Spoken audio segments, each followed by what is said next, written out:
Smith is ready. Gwynn waiting to pitch.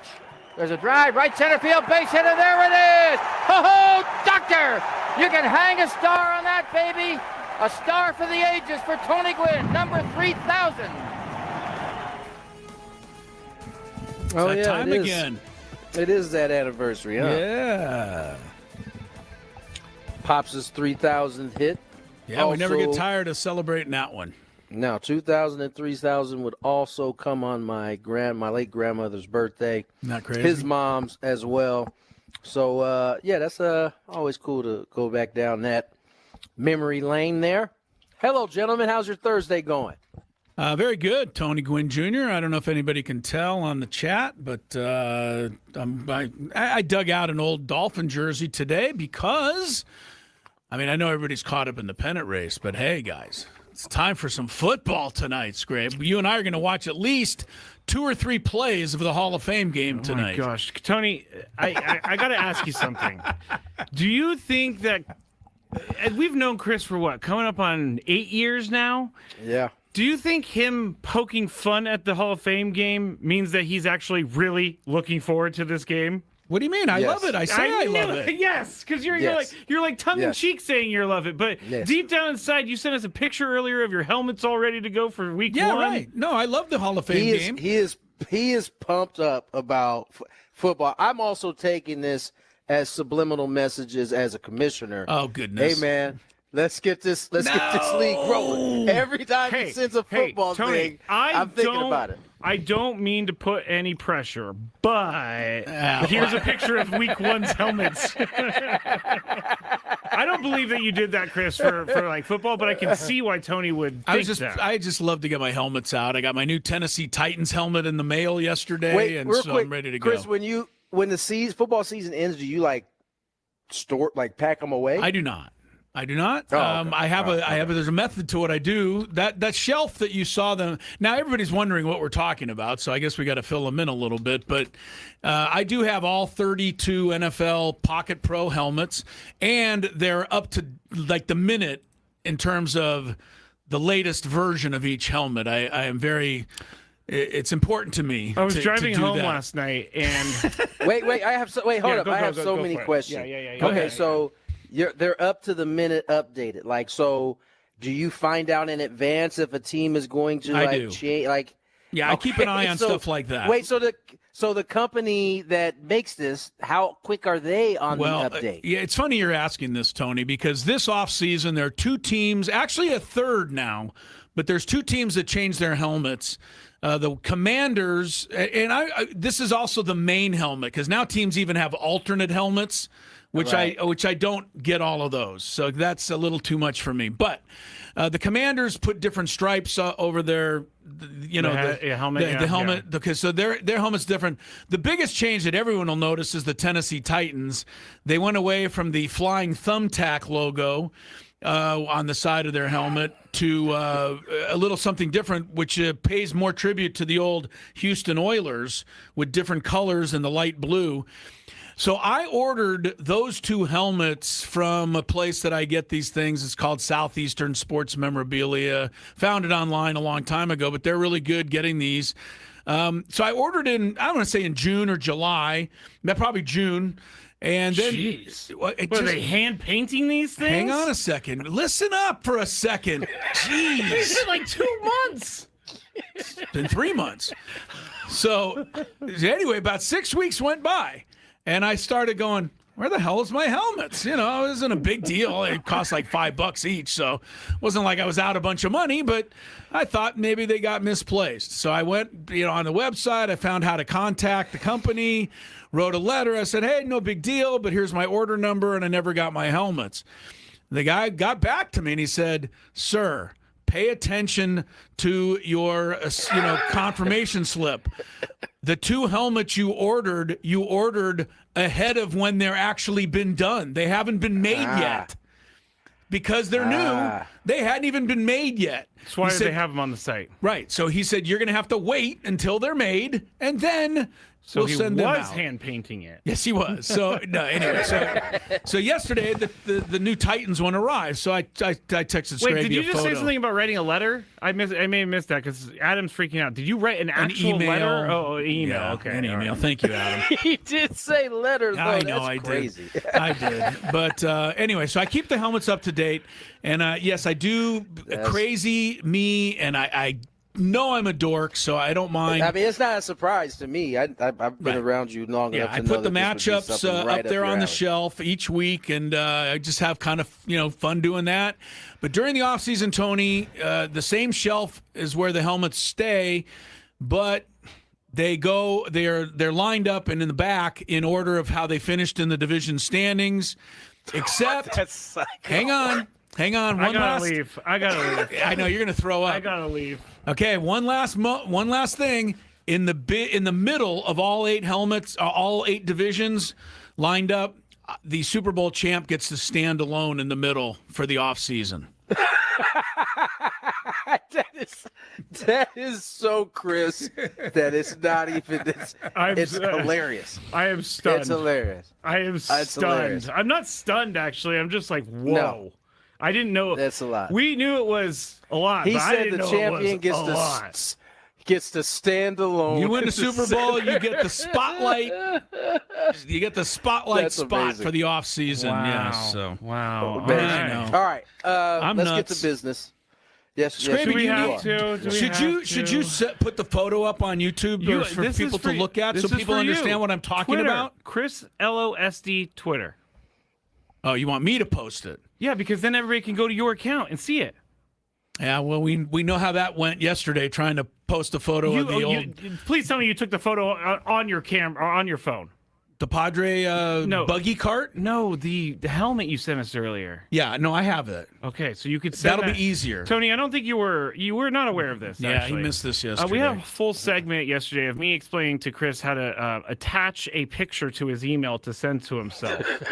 It was a hit of a segment. I got multiple people telling me we need to do Chris versus technology. I got a lot of people congratulating me at softball last night for finally getting it downloaded. So.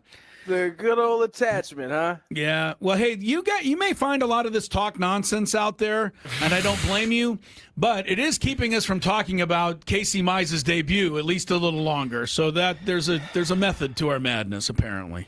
When asked about being able to dismiss this as an anomaly and move on quickly, Casey Mize says, "Ask me tomorrow.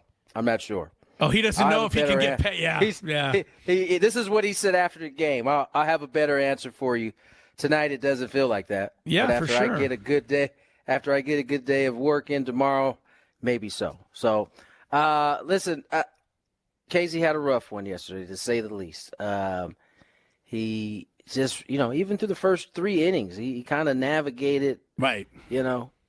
Getting into some trouble, getting out of it. But then it all came pouring down on him, and, that was bad in itself.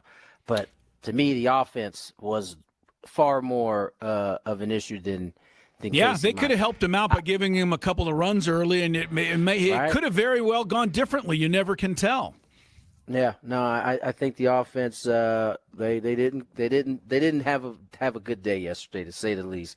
I know the young man Brad is one of their better prospects, but not the way y'all just did. They just did Rodriguez the night before. I mean, they treated him. They almost like they should have flipped him. Like they should have.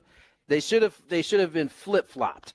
Nonetheless, they got another chance. Come out today, another lefty. This will be 3 straight for the Pods. See if they can put up together a better offense. Dodgers are already here, having their off day. That's right. They play the Padres, Diamondbacks this weekend, trying to snap a 6-game losing streak. So So Padres could, if with a win, pick up half game there, pick up a full game on the D-backs, and so they got to have a better offensive performance. did they not have regardless. a good plan last night, or did it just not go right for them? Is it? Can you recognize that, Tony, watching the game, or? To me, and I know you guys covered this a little bit during the roundtable earlier. To me, it almost as though seemed like I'll try to put it the best way. Like when you've had a run of facing like elite good arms, running it up there, are guys you gotta be on your best, right? Yeah. There is a space for guys to see a guy like Brat topping out at 91 and thinking to yourself, oh, okay, I'm gonna get loose today. Like this is the day to get loose.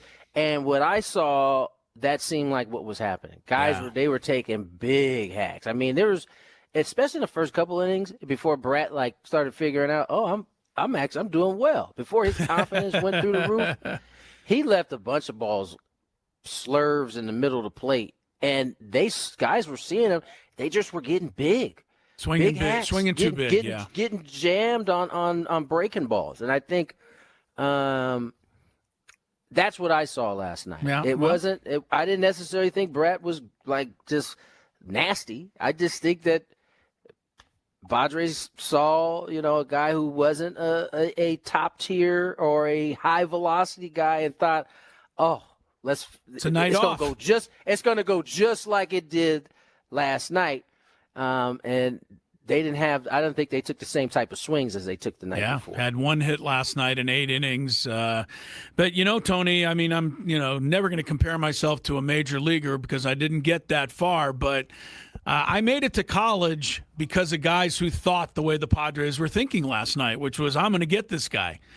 Because when I was warming up, I think guys were fighting each other to come up to bat because they didn't see any velocity or anything, and they're like, "Wow, we're going to crush this guy."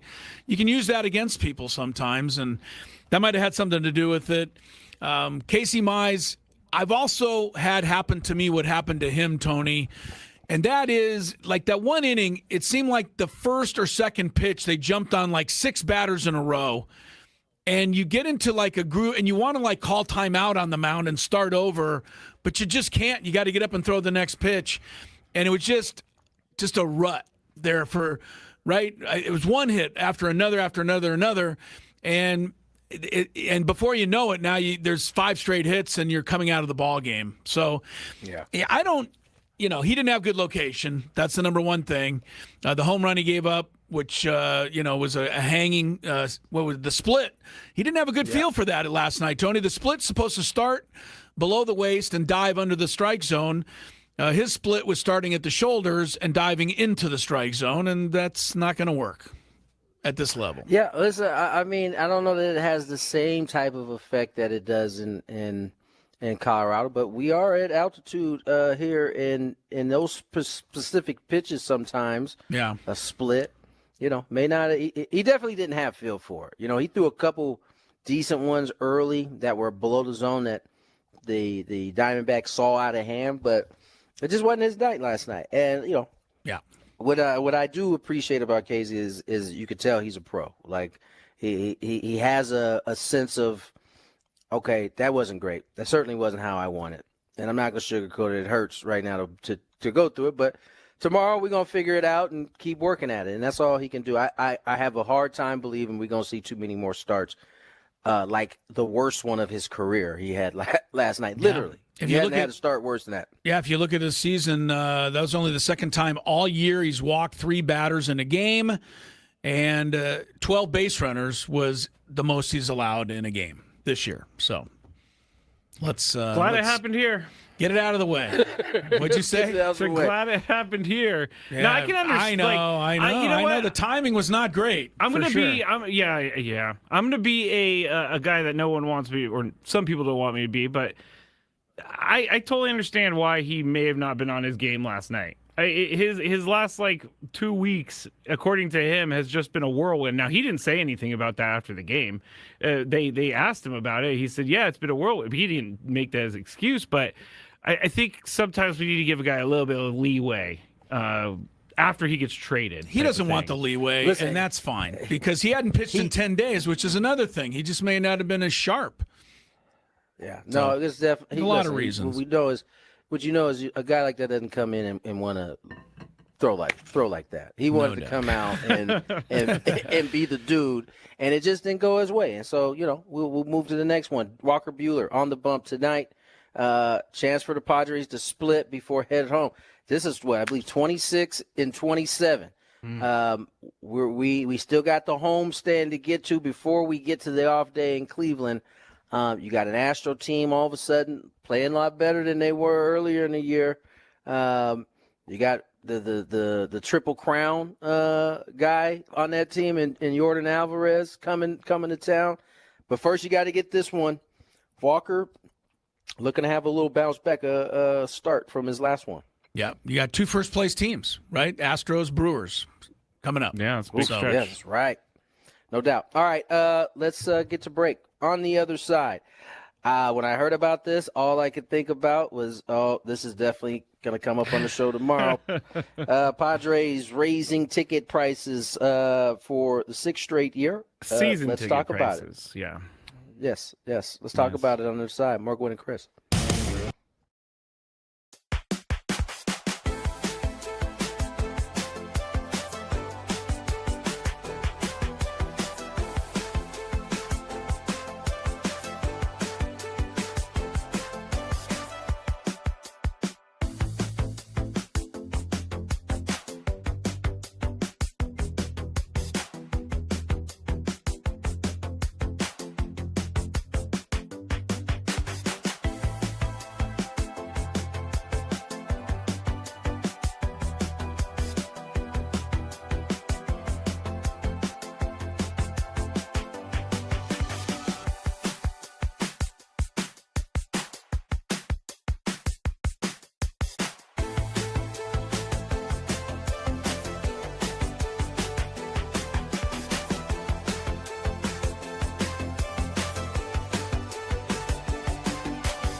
right, Gwynn and Chris underway.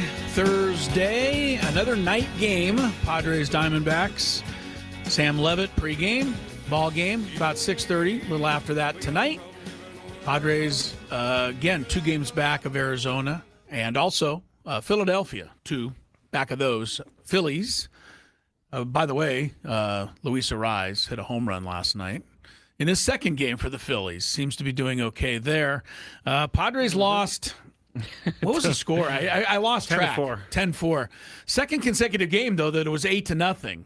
The night before, the Padres led 8-0, and then last night the Diamondbacks flipped the script. Walker Buehler will be on the hill tonight. Real quick, because we didn't get the chance to talk about this ourselves. Mm-hmm. I know. I sent you guys a text. Maybe it was Tuesday after Nick Pivetta came off the mound. Have you guys kind of heard the latest on that? Have you guys talked about the latest? I have. Yeah, we did not get into it too much yesterday because we didn't hear Craig Stammen until late in the show. But I did hear the update. Everything was thumbs up from what I heard. Yes. Or no? Yeah. No? Apparently he came off the mound, and I think we all saw it. And we all thought the same thing. Like it's a wrap. Maybe some fear. Maybe some scar tissue breakup. Who knows? But he was able to finish his pitches, and then the following day felt good enough to continue the program he had been on. So yeah, it's all good. Hopefully, yeah. Which is I just in case we hadn't discussed it, I just wanted to make sure. Well, I brought this up today too, Tony. With the way the Padres are doing their pitching right now, do we really have to get Pivetta and Musgrove ready for 7 innings and 110 pitches? They could just use these guys for 3 innings at a time every third, fourth day. I'm not saying they'd want to do it. I just don't know how it's going to work. But the way the Padres are mixing things in, they might be able to get these guys back contributing, earlier than we think. Yeah, no, I don't think it's sustainable, honestly. I think they did it the two weeks that they did it. And I would bet if they had to go another round of 3 times through, I don't think we get the same results. I think you start to deteriorate your bullpen, in a major way. I think, especially because we got 2 months of games left. We don't just have a month left. So, well, I don't know. The Padres are thinking outside the box, so I thought I'd try to step outside the box myself.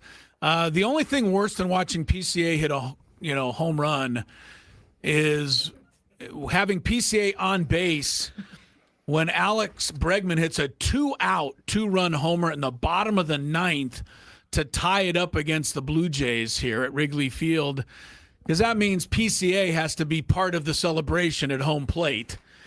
You'd almost think PCA hit the home run. Okay. It was Bregman who Even I'll stop you there. PCA has a hater too now, huh? Oh, he definitely does. I'm not a fan of him either, but. All right. They're in the bottom of the 10th right now. Cubs and Jays are tied at 2.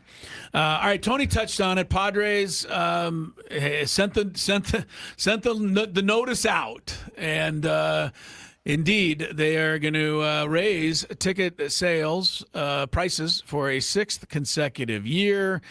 Says the weighted average increase. I have to stop you. It's very important that we distinguish season ticket prices. What did I say? Just ticket prices. All right. Padres are raising individual ticket prices. They're not talking about yet, but the season. Thank you for tickets, distinguishing. Yes, now leave me alone.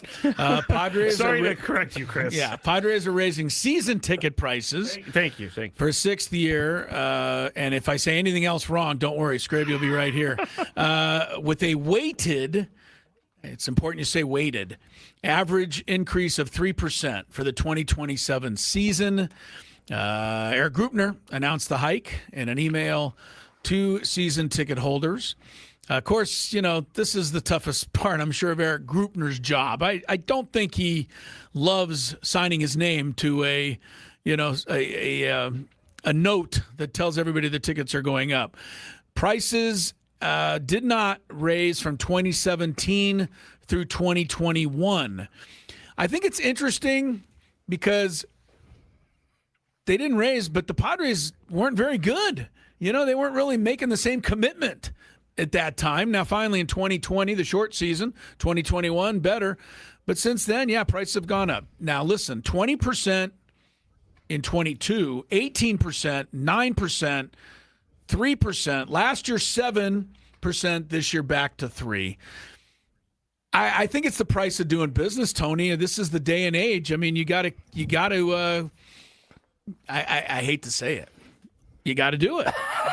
I don't want to agree with ownership because I love ownership, but yeah, no. I mean, listen, it's tough. It's tough to see it at a time where people, feel like cost of living is through the roof, and so that's in the backdrop. However, I will say this: I go to all these stadiums, and there isn't one that is comparable to Petco Park in terms of the food, the entertainment, the drink, whatever you want. Experience. I mean, the experience, whether you're talking in Right Center, or you're talking on top of the Western Metal Supply Company building, like they have gone. They do it better than everybody else, and that is not a homer take. I promise you. You go to my family is just here in Arizona, and they went to 2 of the 4 games, and all they kept talking about was, man, they don't have this here, they don't have that here, and it's all in comparison to Petco Park, and that is that's the truth. That being said, it's still difficult during this time where, as I said, price of living is just it's tough. It's tough out here. I was doing some light research on Google Gemini, and most teams around 20 or like 20 to 25, like they are raising their season ticket prices on a yearly basis. So it's not a Padres thing. Now, of course, I don't like to see longtime season ticket holders maybe get priced out, because that's not my favorite thing in the world. My grandpa, when he had his 49ers season tickets, they priced him out, and it really angered me because he had 49ers season tickets for over 30 years. But everything in our world is going up, and the more that people buy these tickets, the more expensive they're going to get. The demand is what I'm reading is the reason. There's a waiting list for season tickets, is there not? Right. There is a waiting list. Yeah. Right. So that it ties all back into the other things we talk about often. Like, you can send a message, but I mean, do you really want to? There's a waiting list, so that means you don't want to. Right. If you say I'm not going to do it, that's okay. You're going to have to go to some single games. That is the story right now. The supply and demand. Yeah. I'm not even a business major, but even that I know is what triggers a lot of this. And the demand is there. C20 said raising them after the sale before CBA and when team is middling around 500 is an interesting chess play. Chess play. Is it 4-dimensional chess? Oh, yeah, I know that's a term now. You're thinking Grubner's playing 4D chess? He's playing some 4D chess. Yeah, why not? Everybody else does. When I saw this, I was like, man, this is an interesting time. I'm not going to lie. I thought it. Yeah. I can't get mad at the team because they're a business, just like every other business. It doesn't make me happy. Business is business, but I did say on the roundtable today, and I'm not calling on this, but the new owners could become heroes if they said, look, we're going into some uncertain times. Maybe we'll hold off on the 3% till next year. Wouldn't that be a wonderful little present to all of us? I'm just saying. They're not going to do it. They don't have to do it. I'm just saying. Be wonderful. You're just saying. I just said it, so there you go. Okay. I guess I'm putting pressure on them. I hope not to. Yeah, I mean, I looked at the Dodgers tickets. You want to talk about you know what's actually going up way more than tickets in these games? Concessions and merch. Merch and concessions are easily year over year the highest increase in prices, and so the tickets are like a second worry compared to merch and food and beer. I mean, look all around you. I mean, regardless of what some of the reports will say, we all seem to pay higher prices pretty much wherever we go. Yeah. We just do. Yeah. We do. We don't like it, but it's the... Lucky's dog food is more expensive now for some reason. Yeah. I'm sorry to hear that, Skraby. Would you donate some dog food to me? Sure. Yeah.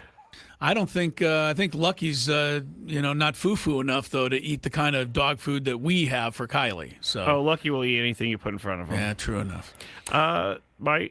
Okay, never mind. My thing just flashed and said radio server not responding.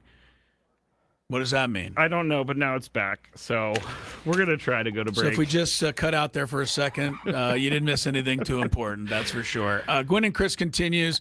I think we have a really good conversation lined up for next. Stephen A. Smith, Michael Wilbon, two pretty good journalists. Now, the question is, are either of them really still journalists? Coming up. Ben and Woods on the Fan.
Is that part of the song?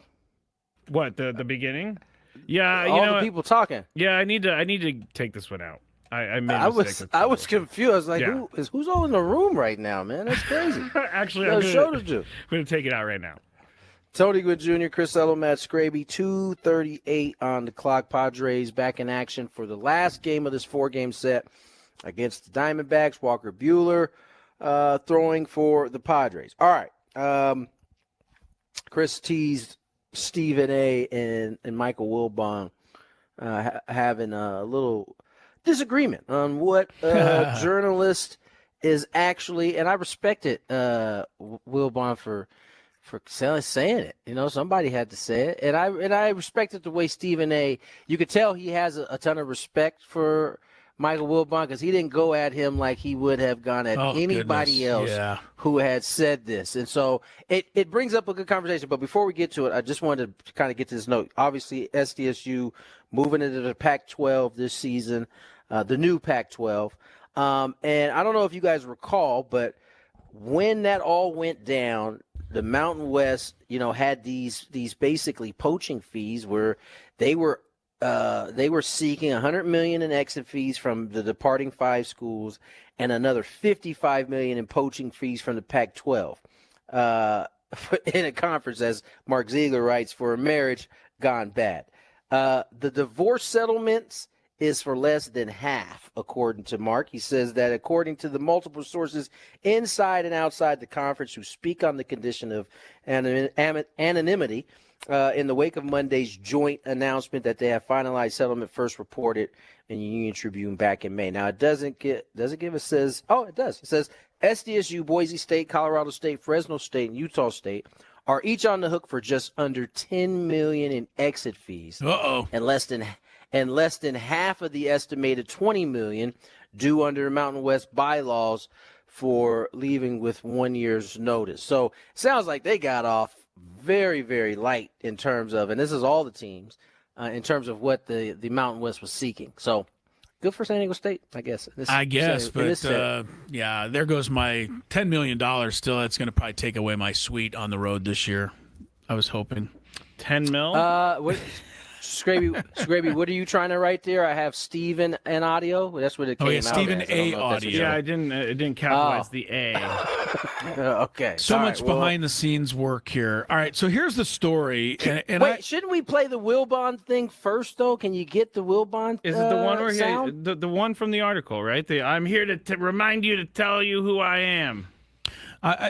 No, that's Stephen A. Let me start it, and then you can play Stephen A. coming back. Right. I mean, the story basically was that Wilbon basically, he's the guy in Pardon the Interruption, and he said him and Tony Kornheiser.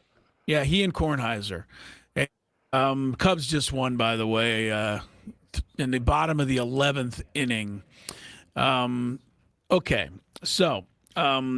And it said that Michael Wilbon basically said, quote, "Stop. Stephen A. Smith, you're not a journalist anymore. You're not doing what you did at the Philadelphia Inquirer.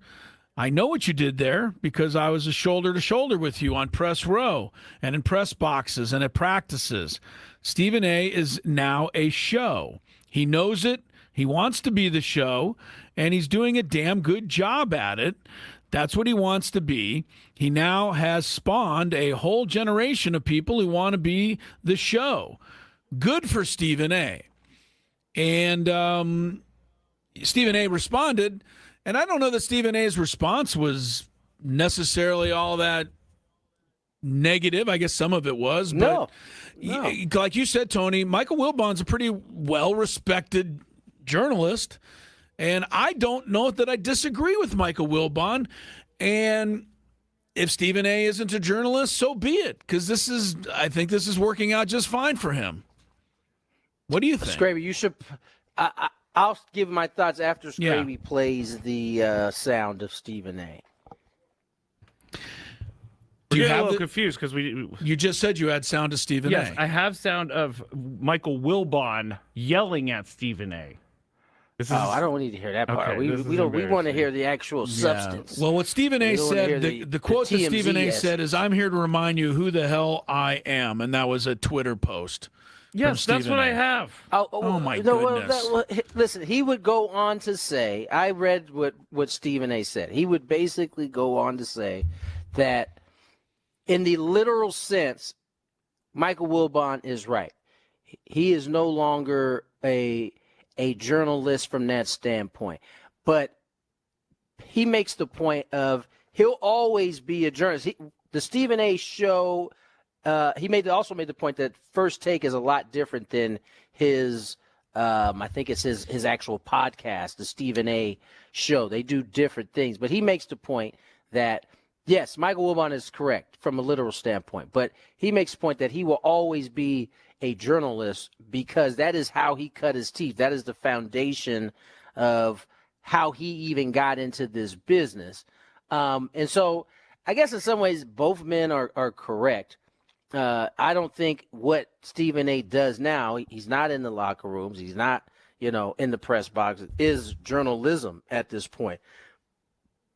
Oh, I thought you were talking out loud there, Skraby. No. I was just telling Chris. We have more. I've never had more confusion in my life as to exactly what sound you have. Well, I've been trying to just tell you guys over here. I've had the sound 3 times. You honestly said you had Michael Wilbon yelling at Stephen A. It's all in the same clip. And then okay. I said I had the sound 3 times. You did not make it clear on what you had, though. Here is Stephen A. responding to Michael Wilbon. Knows it. Responsibilities change, but the nature of who you are isn't. I don't just come on the air and bloviate out the mouth. I make phone calls. I have resources. People educate me about what's going on. I'm just not in somebody's face immediately upon talking about them. I got to be in studio, mic'd up, etc. The Stephen A. Smith Show on politics. I've had over 50 politicians on my show. Sports. When I sat down with Commissioner Goodell, was that not journalism? When I sat down with Adam Silver and Gary Bettman and Rob Manfred, was that not journalism? We come from a principled journalistic fourth estate place. Whoa, oh my, man. That was some real I anger. guess Stephen A. was mad at Michael Wilbon. The article didn't indicate that. No, he was actually upset. He said it, that he was upset with awful announcement, because that's who Michael Wilbon initially said said it to on their podcast. And he said that he thought that they had some, I think his word was slick, questioning for Wilbon, which led to these quotes that were being said. Well, that's why I said he seems to have a lot of respect for Wilbon, because it seemed like he went out of his way to explain like who he is, who his vitriol is for. Well, I think trying to boil some of this down, it is a tricky one, because what Stephen A. Smith said isn't wrong. His interviewing skills are still very good. He does make phone calls. He does have a pretty good insight into what's going on. So the question is really, in a lot of ways, is what does the viewer think? What does the person who likes to watch or listen to Stephen A. Smith think? Do they think that's journalism as they accept it? Or do they think really the only kind of journalism is when you're out there really cracking the beat and you're out there, down in the locker room, et cetera, because I have also done both, not to the level of Stephen A. or Michael Wilbon, but I find us, Tony, on this show as more of entertainment than I do hard journalism. Doesn't mean I can't ask a question or do an interview. Doesn't mean I don't talk to people. But I think people tune in mostly to be entertained, sometimes to be informed. I agree.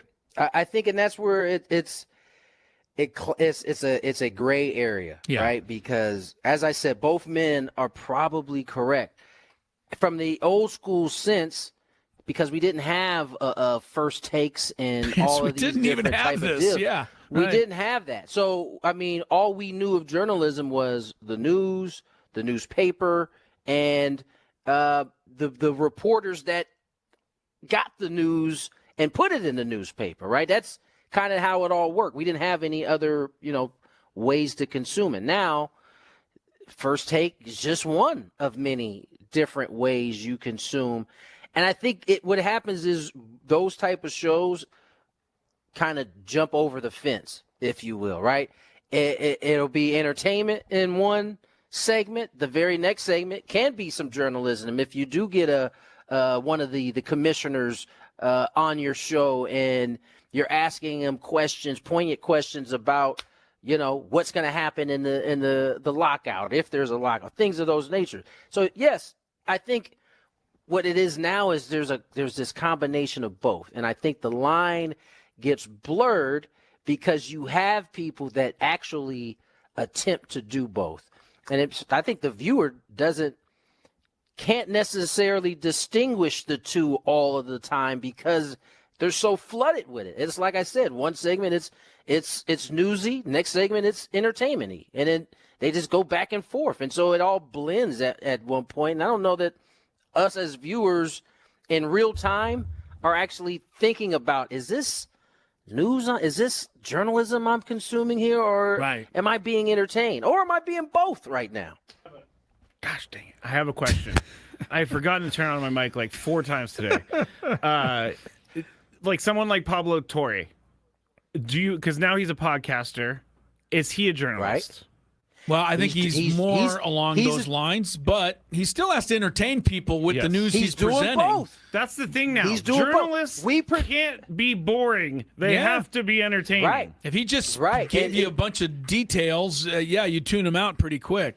He can't have. There isn't an individual outlet where he could just give news and be as popular or entertaining as he is. And I don't think that Pablo is in it to be popular or whatever, but he's taking the steps by having his podcast and being a real journalist. He's going to have to also dance on the entertainment side too in order for people to get them to tune in to his podcast. Like there's a guy, June Lee, who he does like in-depth reporting, and he's a podcaster / YouTuber, but I believe he's a journalist because he's going to ask the questions. He's on the ground. He's doing all of that stuff. The people that I cannot stand are the people who think they're journalists and then spread. Give me an example. I don't have one, to be honest. What are you upset about this? Crisello. Crisello. Okay, I'll bring it up. There's a guy on Twitter named Dov Kleinman. Have you ever seen him before? All he does is repurpose people's content and uses it like it's his own. And he has a massive social media following, but he doesn't actually report anything, but he considers himself a journalist. And he also reports false things knowing that. That's not a journalist. But we do have a lot of people out there like that think they're journalists because they are aggregating the news for people.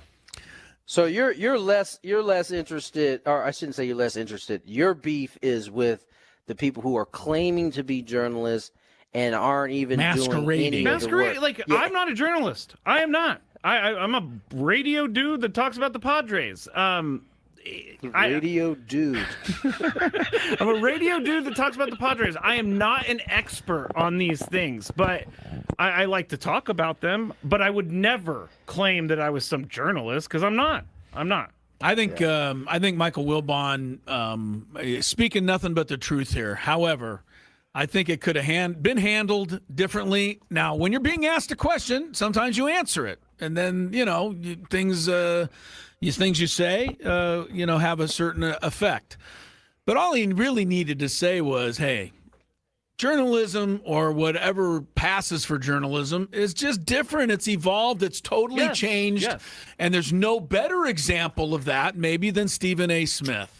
Because Stephen A. was a hardcore, story-breaking NBA writer before any of this. So he has evolved.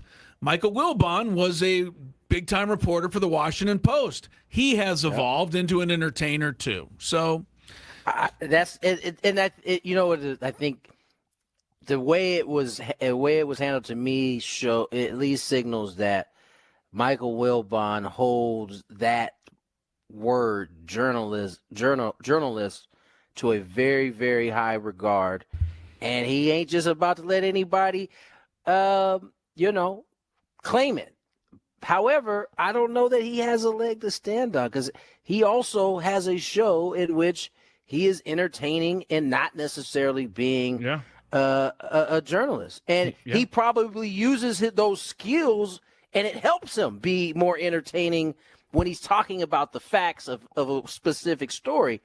But he's doing the same thing in some ways. He just ain't doing it as on the scale that Stephen A. is. How many times have you guys heard me mention when we're talking about reporting out there, we're talking about a story that's being broken by somewhere, somehow, on an internet or a web or a Twitter feed. And I will remind everybody, when I was at the LA Times, but it's true, we had to, I know. All right.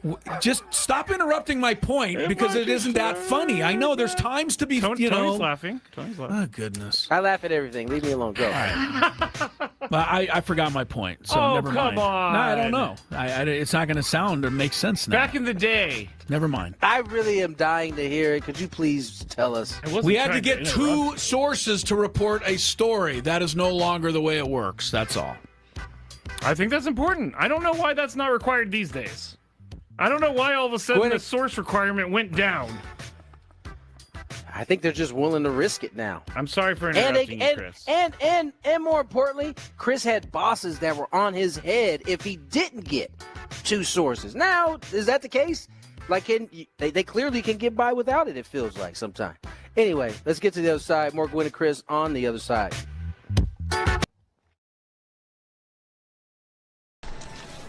What are we doing, guys?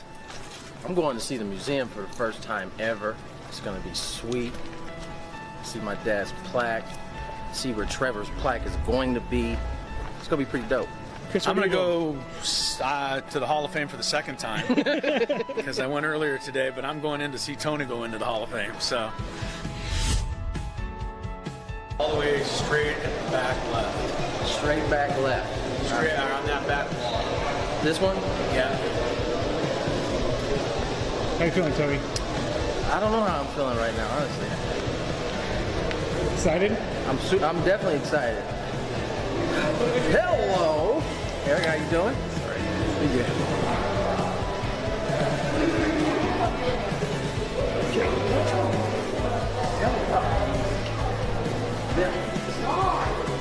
Wow. Just like I told you, next to the famous Barney Dreyfuss and Leslie Wilkinson, whoever they are. That does look like them. I know. It's a good shot. They don't do them all that great. That one's good. Really good.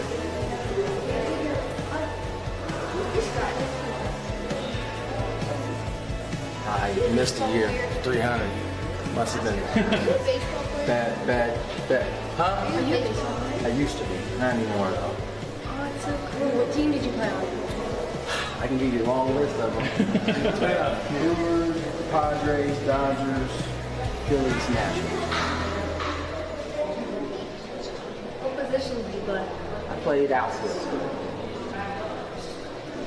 This was my dad.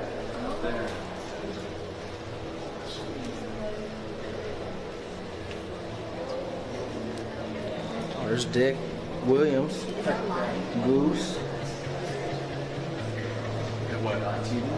I think he'd be pretty happy with his company over there. So. What are you thinking of seeing it for the first time? I'm thinking I'm hot. I'm quite warm right now, but it's cool. I mean, it's what I thought it was going to be. I mean, who not too many people can say they have a dad that's enshrined in this place. So I think this is awesome. What are we doing, guys? I'm going to see the museum for the first time ever. It's going to be sweet. See my dad's plaque. See where Trevor's plaque is going to be. It's going to be pretty dope. Chris, I'm going to go to the Hall of Fame for the second time because I went earlier today, but I'm going in to see Tony go into the Hall of Fame. So all the way straight and back left. Straight back left. Straight on that back wall. This one? Yeah. How you feeling, Tony? I don't know how I'm feeling right now, honestly. excited? I'm definitely excited. Hello, Eric. How you doing? Pretty good.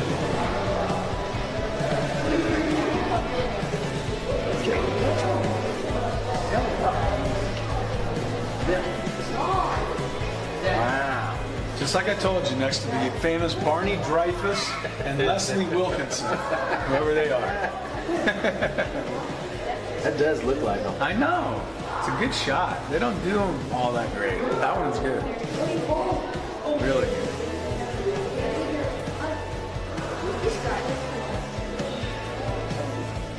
I missed a year.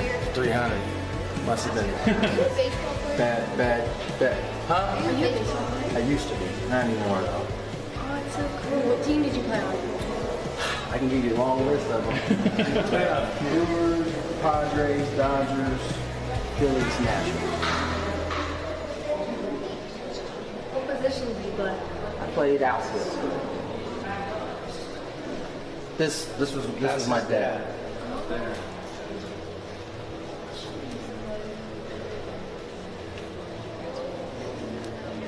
Oh, there's Dick Williams, Goose. And what, on TV?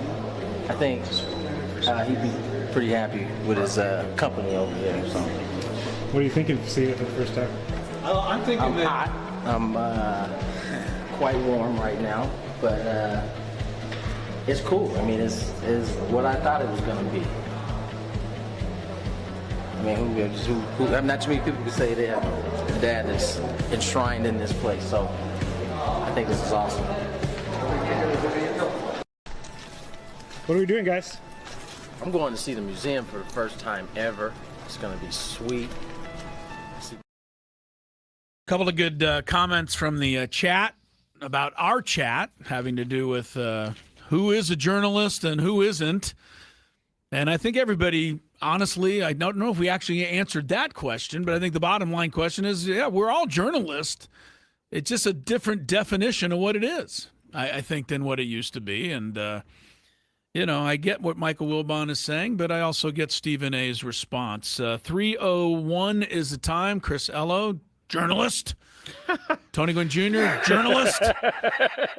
Matt Skraby, Dude. Yeah, Dude on the radio. You said you're a dude. Yeah, Dude on the radio. 97, someone put Radio. 97.3 The Fan, home of Dude on the radio. Yeah, so you make up your own mind about Skraby over there. We're in the Bill House Studios. I know that. We know how.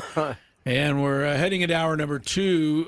Coming up tonight, obviously, Padres, Arizona Diamondbacks. The Diamondbacks lead the season series also 5-4. I mentioned that because, obviously, a win tonight makes it 5-5 if the Padres win. And the season series winner will have a tiebreaker if they end up tied at the end of the year. So it's something to keep in mind. It does seem to make this game a little more important. It's one of those 2-game swings, as they like to say. Either Arizona goes 3 ahead or the Padres get back within 1. And you have to face another pitcher like you did last night, Tony, in terms of the young guy going for Arizona here, who is not a household name, Cole Drake.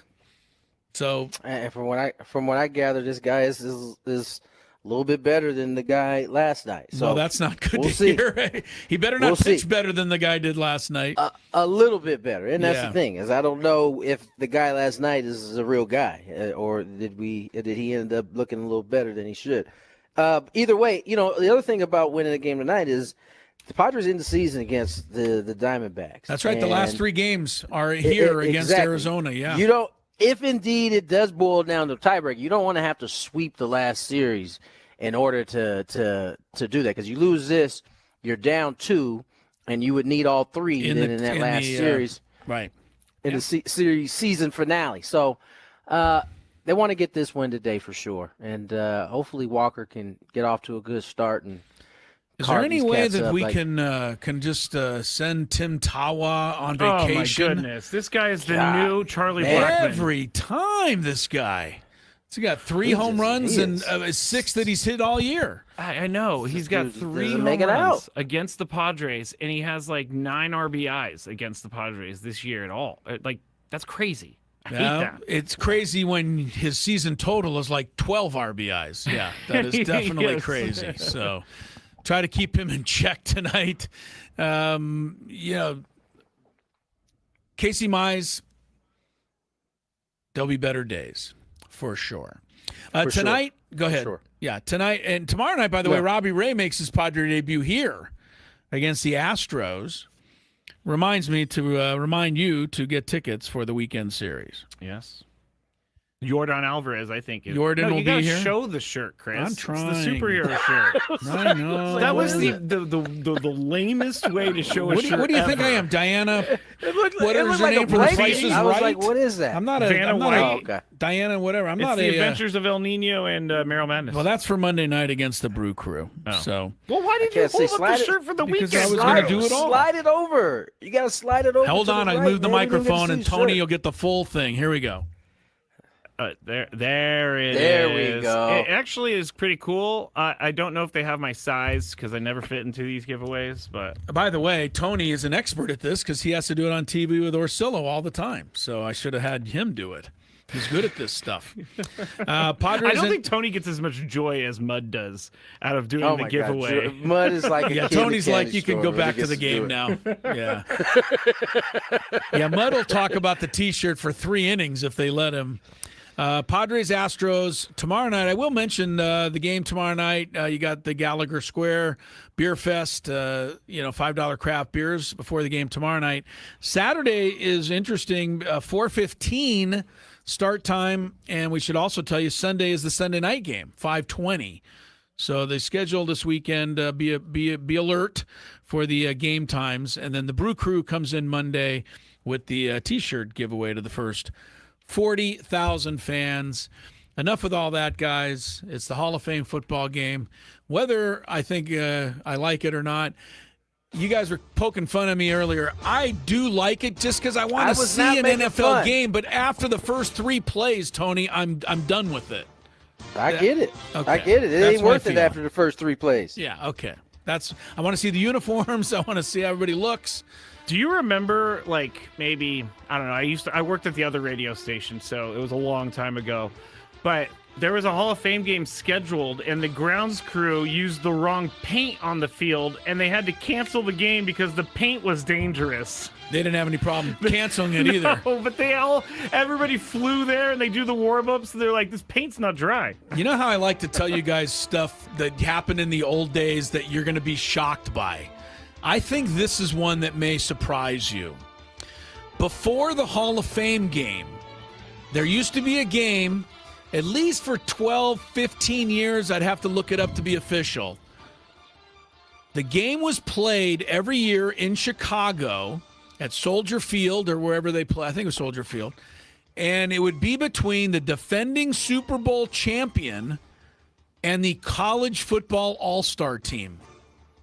Oh, wow. That game existed, and now that I'm thought of it, I'm going to look it up because I know the Dolphins, after their undefeated 72, they played in the game.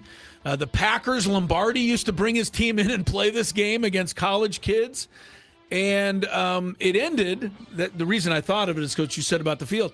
It ended one night, I think it was Pittsburgh, after one of their Super Bowls. There was so much fog in Soldier Field that nobody could see the field or the game, so they stopped the game, and then they went, you know what, we really don't need this game. Oh, and it went away. Probably shouldn't be having these college kids play against these grown men right now. Yeah, that's kind of sweet, though. But it was the All-Star team. Yeah. I mean, you think about it, it was probably, I would imagine not. I guess they would soon be there, yeah. Huh? And you also wonder, like, how many college kids would have turned down that opportunity? To go up against the Steelers or the Packers or something? Back then, that would be everything to those guys. Speaking of fog, I saw an old, I have no idea who it was, but it was an old video of a baseball game. And to determine whether or not they were going to play the game, someone threw a ball up in the air and hit it into the outfield to see if they could field it okay. And they determined after he did that that it was not okay and they did not go through with the game. But I cannot remember. Like, what would happen now? Would they have someone throw a ball in the air and hit it? And see, that's crazy to me. I love the old times when they just kind of make up things on the fly. The last college football all-star game, sorry guys, Pittsburgh Steelers 24, college all-stars nothing. It was in the 1976 preseason. The game I'm talking about, there was a game also canceled by a strike in 1974. But the game I just mentioned, the 24-0 game was canceled with the fog in the third quarter, and that was the last time it was ever played. Dang. The Green Bay Packers, after winning the National Football League title, we're talking Vince Lombardi, 1962. Sorry, I'm going way back. They beat the New York Giants. Next year, lost to the College All-Stars, 20-17. That's crazy. So there you go. The College All-Stars actually won a couple of these things. See, we could finally prove. Everybody's always like, Alabama could beat the worst team in the NFL. I don't know about that, but That's not Alabama. This is an all-star team of everybody. true. From yeah, the whole but entire you're a country. little surprised to know that this existed. Like, it was a little different world out there, obviously. So. Definitely. Can Strange. you imagine if they asked players to do that today? It'd I be did- like, what's my NIL contract say? Yeah, I don't even think you could do it now, right? Yeah, for sure. I checked. We don't get to see Miz, which is great. Oh, good. No Mizorowski when the Brewers come to town. He pitches Sunday, so Oh, good riddance. Oh, I will. Hallelujah. I Hallelujah. was hoping to see the Miz. Like, Come on. we did can we wait. get something like this? We can do that another year. We'll see the Miz next year. We don't need to see him now, or in the playoffs. We can see him there too. Yeah, that guy, I don't want anything to do with the rest of this season. Larry Zonka was once the. He's still on this. I know Tony. he was once MVP of that game when he played for the College All Stars. Tony, do you realize what just happened? I know you guys opened At a big 420, can of we're worms. going to go through some history lesson of Larry Zonka. No, we're not. That's good. it for Zonka. Good. Just so you guys know, we got about a minute before we got to get up off of here. Yeah, we got 2 minutes actually. We got Okay, 2 minutes, but yeah, Tony's going to be taking off after this segment so he can get ready for the game. Tomorrow, I don't know our Friday guest, but we will have one. They're back home. Robbie Ray's going to be debuting in the new City Connect uniforms, which I really like. Tony, Really, take really us like. through, just for the fans, maybe I've even asked you before, but a reprise. Take us through your evening tonight after the ball game ends. I think fans would be curious to know kind of how it all goes for all of you. Game ends at, say, 9:30 tonight, 3 hour, 2 hour, 45-minute game, 9:30. So take me from there, getting back home. Let's say game is 9:30. First bus. Sometimes the one of the buses leaves about 15 minutes before the other two buses do. Okay. But it just depends on the airport that we're going to. If I'm not mistaken, we do that here in Arizona. So It's pretty let's say close there, yes. The ballpark's it's very about- close to the airport, Phoenix. Yeah, 15, maybe a little less. But 9:30 game, 10:30 bus. So you get an hour after the game. And the players get the same hour to shower and do their interviews and whatnot. Players will get that extra 15 Okay. that I was talking about. And so them and the coaching staff leave 15 minutes after us. And then sometimes, I don't know, sometimes we get on that tarmac and it's a pretty normal thing. And sometimes we are on the tarmac just chilling for long periods of time. There's really no Rhyme or reason. true answer. Right. No, Yeah. there isn't. Like, we joke often that even if the itinerary says we're going to get home at 8:30, you add another hour, it's going to be 9:30 most likely. I don't doubt it. But tonight it's one of these, I'm trying to think of a nice way to say this. Say it the mean way. What the hell? It's one of those wear it games where it's a 6:40 travel day. Yeah, and that's rough. no off day. We'll get home pretty late and then go from there. Thanks, Diamondbacks. What time I does feel what like time do you have all your of- all personal? of- What time do you have your personal gotta go. helicopter meet you down at Lindbergh Field to whisk you back home? No, that's Manny. We Oh, all that's know Manny. that.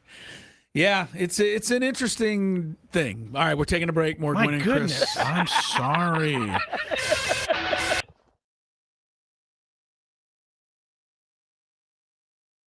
All right, so here's what happened. I was at the corner, and I'm going to call out the streets because who cares? It was Claremont Mesa Drive and Ruffin Road, which is pretty close to our radio station here. Yep. I had to run over and pick up a little cash from the bank. That was simple, trip before I came into work. And I'm on Ruffin Road, coming up to Claremont Mesa Boulevard. Ruffin Road can be a little rough sometimes. Well, they could pave that. It wouldn't hurt. Yeah, it wouldn't hurt. They can't call it paved road. I know that. Wait, your issue isn't the potholes in the road? No, that was I'm used to that. So we come up on Claremont Mesa, and we're at the stoplight. I'm in the left-hand turn lane to turn left on Claremont Mesa. I'm the third car back. And there's 2 left turn lanes. There's 3 cars in line here. And then the going straight is also red. And that is backed up each of the lanes. So that I've got cars on my right. I've got cars on my left. I got 2 in front of me. I got people behind me. No big deal. Light cycles through. And our turn doesn't come. Oh, no. So the cross traffic gets to go again. And then the people coming across in our direction, they get to go again. And then for a second time, they skip our turn. Well, that's what I thought. So now... Actually, you're not going anywhere. You're stuck. Right, you're stuck. You're not going anywhere. And my first thought, of course, as a good scout or, athlete, is to look around. Is there any way out? Can I back up? Can I, I'll do anything. But there is nowhere for me to go. No. It happens a third time. Whoa. And I'm pretty clear at this point, this light's broken. And I'm starting to think, how are we going to get out of this? Am I going to have to call, the police to come and fix it? No one's going to know it's broken. 911 emergency response. Yeah. Emergency. Ruffin Road in Claremont. The light is stuck. The light is stuck. And so this is 5 minutes probably, but you can imagine 5 minutes. No, that's a long time, That's a long right? time. Well, when it comes to the 4th time, I finally start just leaning on my horn. Oh. I'm trying to get... What are the people in front of you going to do? Well, because there was a moment, you're right, after the traffic comes this way, it paused. You want them to run the light. You could at least a couple people could run the light. We could get this going here. You want them to run the light. I did. Break the law. Well, they had to. Otherwise, we'd still be there. Anyway, so this is going on. So I'm starting leaning on my horn. The lady next to me looks at me like, what the hell are you doing? Good for her. Good for her. And good for her. Yeah. Kidding. I'm like, ma'am, kidding. are you just clueless? Were you going to sit here the rest of your life? She has faith that the light's going to turn eventually. Evidently so. If it had gone again, the guy next to me on this side rolled down his passenger window. That starts to go down. I think he's going to be mad. And he's like, what? And I'm like, I'm pretty sure the light's broken. Like, how do you not know this? We've all been sitting here for 6-7 minutes now. The 2 cars at the very front of the left turn lane are not budging. So they apparently are content to sit there for as long as it need be. They also have faith that the light is going to turn. But I have no faith. What gives them that faith? Yeah, but what gave them the faith? I mean, it had cycled through 4 times now. The 5th time, I was going to just have to get out of my car and walk up to that and go, will you please do something? Or get, and if you don't, and I would have, something. You know what I would have said? If you don't want to run the light, just get out of my way so I can run the light. I'm not sitting here the rest of the day. And finally, on the 5th time, the first 2 people ran the light, and the next person was able to get you know what I mean? And after a couple more cycles through, I got out of there. But I don't know. Did the light ever start working? I don't know. If you're at Claremont Mesa and Ruffin Road, you might still be there. I don't know. This was 45 minutes ago or so. Wow. So my question to you is, how differently would you have handled this than I did? And I'll start with you, Tony. Would there have been any difference, or do you know? I don't know if I would have laid on my horn. You would have just never laid on it. I think I might have maybe rolled down the window, see if I could talk to somebody, see what else. See if anybody else was in on it? I don't think I would have laid on my horn because, listen, what you're asking is for them to, which may not be easy for everybody, and that is the timing between when because they're waiting for their light to turn. Yes, right? they were waiting for the light's not going to turn. But that also then requires them to guess the exact kind of when the timing of when they can go. And yeah, well, you know what? Figure it out. I think a lot of people wouldn't be comfortable with running the light, with even running the under light. these circumstances. Well, I think, not when there's other cars that could actually hit them. okay, I think you are right. And the reason I think you're right is because of the 40 to 50 cars that were now piled up in my area behind me and around me. I was the only one honking. Right, and like then nobody else thought to do this. All right, so here's what happened. I was at the corner, and I'm going to call out the streets because who cares? It was Claremont Mesa Drive and Ruffin Road, which is pretty close to our radio station here. Yep. I had to run over and pick up a little cash from the bank. That was simple, trip before I came into work. And I'm on Ruffin Road, coming up to Claremont Mesa Boulevard. Ruffin Road can be a little rough sometimes. Well, they could pave that. It wouldn't hurt. Yeah, it wouldn't hurt. They should. 3:18 is the time. Crisello, Tony Gwynn Jr. in Arizona. But heading home tonight, you can look for his helicopter flying overhead around 3:15 this morning. Let's hope it's not that late for him. Well, let's see. Oh, no, you're right. It's very close. I was going to say, man, that if they would be a rough leave, day. if they leave Phoenix at, let's say 11:30 at the latest, they'd get here by 12:30. So, all right, we have a daily gambit to get to. We have some games coming up tonight, including our first football game, such as it is, of the season. The real quick. Also, they have to wait on the tarmac to get all of the equipment unloaded.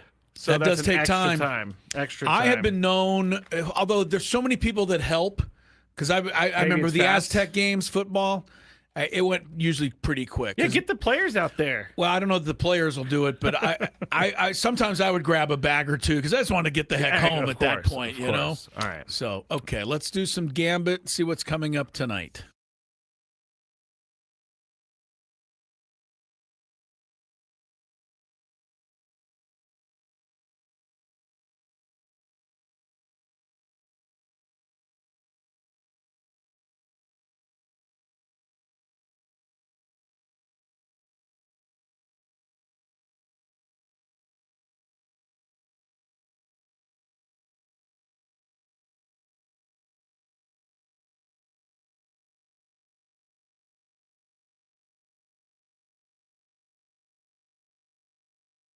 Gwynn and Chris, the Daily Gambit is our sports betting segment here on Gwynn and Chris. Please, everybody, gamble responsibly. Last night, Padres minus 1.5 on the run line. We both went Padres. We were both wrong. Diamondbacks won 10-4. Padres, made it interesting for a half a second there in the ninth inning.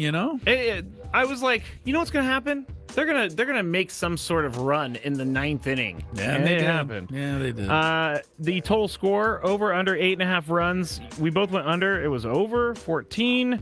Now, if it would have just ended 8-0, that would have been great for us. Casey Mize over under 5 2/3 innings pitched. You went over. I went under. He had 3 1/3. Not a great night. No. Paul Skeens over under 8 strikeouts. You went over. I went under. He had 6. Paul Skeens is not the same guy. ERA over 5 since the beginning of May, which is really weird. They claim that he's healthy, but there's something up. He's just not. Doesn't it sound like a trip to the IL here shortly? But they can't afford it because the Pirates are still in the playoff. hunt. Yes, they are. Yeah. Corbin Carroll over under 1.5 runs plus hits plus RBIs. You went over. I went under. He had 5. He had 2 runs, 2 hits, and an RBI. Yeah, after not having a hit for like a month. Yeah, great. I know. And I took the blame. I said I would jinx it, and I did. As unfortunately, Atlanta Dream minus 6.5. What in the world is happening on TV? Luis Ariz, I'm sorry. He comes trying to score, and he starts dancing around the plate. It was the weirdest thing. Atlanta Dream minus 6.5 against the Phoenix Mercury. Luis Ariz is making it happen for the Phillies. He really though. is. Phoenix, you picked. I picked Atlanta. The Dream won by 14, 96-82. And then I forgot to look up Kelsey Plummer, Angel Reese. Kelsey with 19 points. I believe Angel Reese had 14. So a win for Kelsey there. I was 1-6, so that's all I know. Let's see if we can do better tonight, Skraby, with the Padres again for the 4th straight game, favored in Arizona by 1.5, and I trust in our guy Walker Buehler because He loves me now. Well, not being by overstating it, but he was happy with the way He said, I respect that maneuver. he respected me, and it was pretty exciting for me to hear him say that. Number one, are we surprised that the Padres have been favored in all 4 of these games? Yes, I totally am. Especially maybe the last couple because you got young pitchers for Arizona, but the game that Rodriguez pitched, I thought Arizona would be favored for sure. Favorite. Yeah, I'm gonna go Padres though because I need them. We need them. They need this game. Yeah, we can't mess around. 9 runs. Now they have blown past that the last 2 nights, which is surprising to me. But I'm gonna say it's another hit 3 nights in a row. Yeah, I think it's another hit fest. Over. I'm just going to say the odds are that they got to get under one of these games. I'll say tonight's the night on that. All right, here's something I wanted to talk about. The Red Sox are playing the White Sox tonight. Now, the White Sox are a big story. They're in first place. It's incredible. But what the Red Sox are doing is even more incredible. I remember the 84 Tigers, who would eventually beat the Padres in the World Series, started the season 35-5. Never thought I'd see anything like that ever over that long of a stretch. Yeah, that's pretty crazy. Well, guess what? The Red Sox are 30-5 in their last 35 games. That is a hot streak, people. They're only a game behind the Yankees for second place. You know what's going to be crazy is when they just completely fall apart in the last month. Well, we'll laugh at that, but for now, it's impressive. They're favored. The Red Sox, because of that, are favored over the White Sox tonight. It is the debut for Luis Castillo for Chicago. The Red Sox are just on too big of a roll. I got to go with them again. I'm going to take at Fenway. Luis Castillo was just traded. He's going to have a couple starts. Yeah, because all guys who make their first start for a new team pitch great, don't they? Yep, every one of them. Yeah. I'm going to go Red Sox.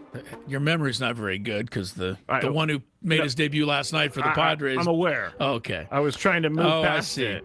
Christopher Sanchez is in action, but we can still get this in. 8 strikeouts over-under against the Nats tonight for the excellent Sanchez. 8 Ks. 8 Ks. I'm going to go over. He's great. Over. Nationals swing and miss a lot. The Nationals, are they still losing? No, they snuck a win last night, broke their streak, but they pretty much have gone from in it to out of it very quickly. Yeah. Sanchez goes over, yes. Back to Walker Buehler, sorry. Buehler is favored by 1.5 outs over Cole Drake of Arizona. So Buehler needs to retire 2 more outs. Yes. Okay, yeah. Buehler needs to, if he goes 6 innings, then Drake would have to go 5 1/3 for Buehler to win. Again, I trust in Walker Buehler. I don't even know who Cole Drake is, frankly. And you would think I would know all National League guys, but I don't know him. Scares me. Yeah. I'll go over as well. I've been reading a lot. Over means you're taking Buehler? Yeah, I've been reading a lot about Walker Buehler and how he has really, really accepted what kind of pitcher he is at this point in his career, and I think that's really important for someone. All right, Hall of Fame game. I think it's ridiculous if you're going to bet the spread. You don't even know who's playing in the game. So if I was, if you had to make a wager, and I don't recommend it, the over-under at least is something. It's only 34.5 points for both teams. I will tell you that the Hall of Fame game has gone over that total 4 straight years. And in 2 of those years, the game was shortened because of lightning. Now, that also might be why you want to bet under, because there's bad weather in the neighborhood you were looking up already. Is why you don't bet on the Hall of Fame game, actual money. The Hall of Fame game has been called because of lightning 3 times here in the last, I'm going to say 10, 15 years, and 1 year it was canceled altogether because of weather. And then paint issues canceled that one too. So last year the Chargers beat the Lions 34-7. I don't remember a whole lot about that, but I'm going to go over. You're going to go over anyway. Yep. All right, I'm going to say that it's Carolina 34, Cardinals nothing, and then lightning comes and they call the game. So I'll say under. It might happen. I'll say under. All right, we got a good one in the WNBA tonight. If you're a NBA fan, maybe you can actually focus on the players. Las Vegas at Indy.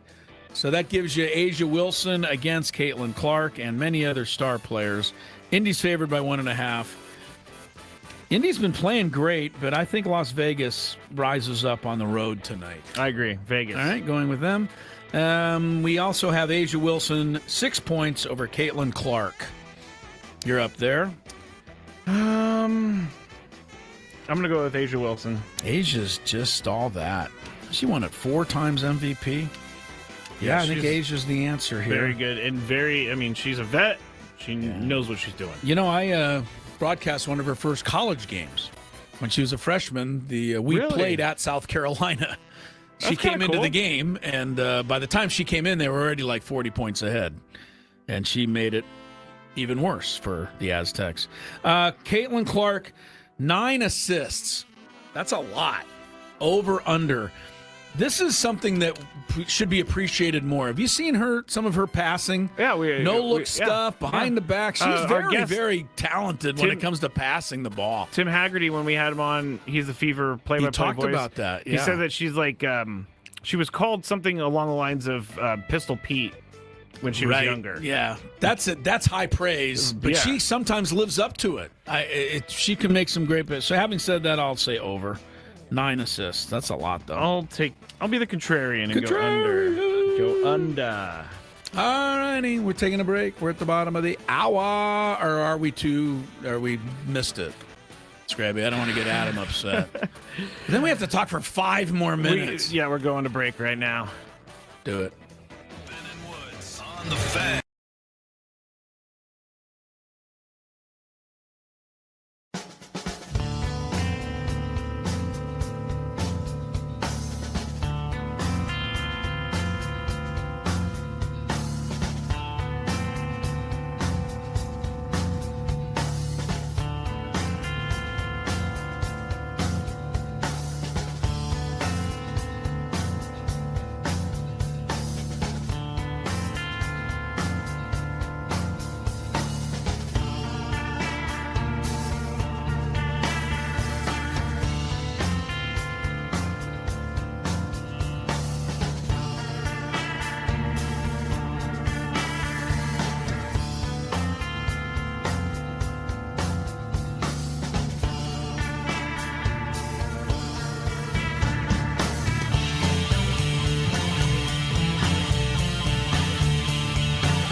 I got to say one thing as we return here at 3:35. Crisello, Skraby, Bill House Studios. We know how Padre baseball. 2 hours from Sam Levitt's pregame. And all guests on the program join us on the SDCCU fan hotline. It's not big bank banking. It's better. Mark Rogandino, San Diego guy, Southern California guy, but also San Diego guy. MLS on Apple TV is going to talk with us in a moment. But what I wanted to get to real quick before we go soccer, I have picked a really bad year to dislike Pete Crow Armstrong because he does something every game that is good for him and bad for me rooting against him. You may say he's doing something MVP worthy. Yes, he's right there with Ohtani, and a lot of people say he's jumped ahead of Ohtani for the MVP. And so the Cubs tie the game against Toronto today as Bregman hits a 2-out, 2-run homer in the bottom of the ninth. That denied Dylan Cease a win because Cease went 7 shutties, struck out 11, and then be such a bad feeling. Yeah, and then the reliever coughed it up. So they go to the bottom of the 11th. They're still tied. There's the winning runs on second, and PCA's at bat, and I'm like, don't let him get a hit and win the game. You know, I don't want to watch him. Well, he gets a hit, but they throw the runner out at the plate. So I'm thinking, oh, good, PCA's not the hero. Yeah. Well, yes, he was, because what he did was smart. He went to second on the throw home, just in case. That's good hustle. I know a lot of players actually wouldn't do that. They'd stand at first and spectate. PCA and thrust. Right? Yeah, right. PCA went to second. First pitch, he steals third. The throw goes down the line. He trots in with the winning run, and it's another PCA celebration. It is. It's just been all one. year. It's like, yeah. Give me the praise. Yeah. Are you not entertained? I am. Yeah. What is that from? Gladiator. Yeah. Well, that's one of my favorite movies. Okay, it's perfect for PCA. So, I mean, I can dislike him all I want, Skraby, but he continues to come through for the Cubs. He does. On we go to tonight. And not only we have the Hall of Fame football in a little while, but tonight the SDFC is in action in the 2026 Leagues Cup. And we're going to talk about that with Mark Rogandino here shortly. Now, I didn't know a whole lot about the Leagues Cup, but this is a tournament, 6th year of it, where teams from the MLS, 18 of them, compete with 18 teams from Liga Mexico. And the tournament just got underway. It's going to run through September 6th. Tonight, SDFC plays America. Wait, what? Yeah, that's the name of the team. It's not. Yeah, right. The game will be in Mexico City at Estadio Banorte. If I'm pronouncing that right, thank goodness Sounds for pretty me. good. 7:00 on Apple TV. And here's Mark Rogandino. How are you, sir? Great to catch up with you again. Chris Ello, longtime friend. How you doing, my friend? Awesome, man. It's been quite a while, but us San Diego media people need to stick together. Wait. Hold on. What? You guys know each other? Yeah. I had so just no sit idea. over there and just don't worry about it. I had no idea. This is great. Don't worry about it, Skrabe. Matt, please try and keep up. Yeah, exactly. He is shocked anytime that anyone else knows me. He thinks my entire existence is in this studio, and that's all I get. To me it is anyway. Mark, tell the Leagues Cup. Is this Seattle won it last year? I'm doing a little research, otherwise I would know all this. But is it a deal here? It's in its 6th year, so I imagine it's catching quite a hold. It's actually really entertaining. And the format has changed over the course of the years. This is actually theoretically, yes, 6 years, but this is really the 4th year running of it that it's included. Okay. All 18 of the Liga MX teams. So you have all the teams from top division in Mexico. And they square off against 18 of the teams from MLS. When it first really got going a couple of years ago, all the MLS teams were in, and so you basically slotted a Liga MX team in a group with 2 or 3 other MLS teams, and you kind of dwindled down the groups. But it's a World Cup style competition, right? Where, you have knockout rounds, you have group rounds to start, and then you kind of knock out and dwindle down till you eventually have a final. And yes, last year it was Seattle who got it through all the way to the end. And in fact, they beat Leo Messi and Inter Miami in the final 3-0. And so now the way they've done it now, though, is, you have 18 MLS and 18 Liga MX teams. And this is the first time ever, though, that we're having games down in Mexico. And so last night, I was on the call for Seattle, actually absolutely getting it handed to themselves against Toluca, the reigning champions in Mexico right now. And tonight, this will be the second one, and you said it correct, Estadio Banorte. It's actually the famed Estadio Azteca, but as sponsorship dollars go, there we go. See, we got in the World Cup, we got Estadio Azteca because you're not allowed to call it Estadio, right? Whatever you're. Yes, in the World Cup, we were playing games at the stadium. You couldn't even name it. Mexico City Stadium. Yeah, in the World Cup, exactly. Yeah, somewhere Gianni Infantino wants to find me for mispronouncing it. Mark, it's funny that you mentioned, not funny, but you mentioned Toluca beating Seattle last night. That is the team that ousted SDFC, right? In the earlier tournament was the CONCACAF. Didn't we go down there and they wiped us out? I think it was 4-0. And Toluca, so they're all that. That's not surprising to hear. The Diablos Rojos, the Red Devils of Toluca, are probably the most in form and on fire team in the last year and a half in Mexico, and so they won. Mexico separates their season into the Apertura, the first part of the season, and then the Clausura, the second half of the season, and they won both of those. Usually you get a winner of one, and then another team wins the second part, and they kind of battle off later in the end of the year to determine who's really the kings of Mexico, but Toluca won both, and you are correct, Chris. They won in the round of 16 in the CONCACAF Champions Cup, which, again, for some people this is confusing, but CONCACAF Champions Cup is a wider spread net where you include teams from other regions in CONCACAF, say Costa Rica, Guatemala, El Salvador, Canada, Mexico, and the U.S. And I hate to say it, but, I mean, I'm going back to that Toluca match one last time here because heading into that, SDFC had beaten them in the first round here in San Diego, but it was one of those where you play the two game and you add up the score in both games. And then we went up to the altitude and Toluca won. But SDFC, frankly, has not been the same since that game. I mean, going back to MLS play, they've only won 2 games since then, Mark. Yeah, I just wonder, are they ever showing signs of getting out of this? It's been a weird year for SDFC in the sense that they have not been able to find the magic touch.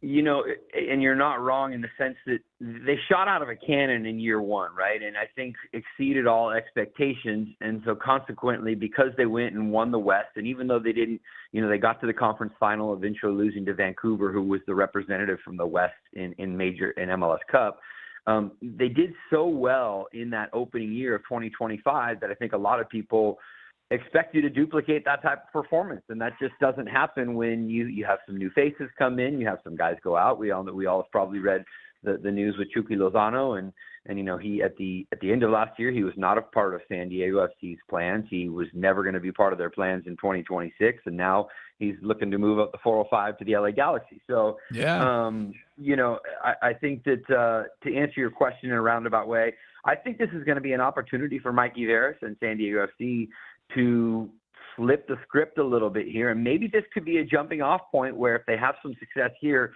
it gives them not only some confidence, but it gives Mikey a couple of keys as to, I like this guy in this role here, and I like this guy in this role here. And maybe this guy who had been a starter last year, say like Anibal Godoy, the Panamanian midfielder, maybe he's now a guy who comes off the bench and plays the final 30 minutes to lock down a victory.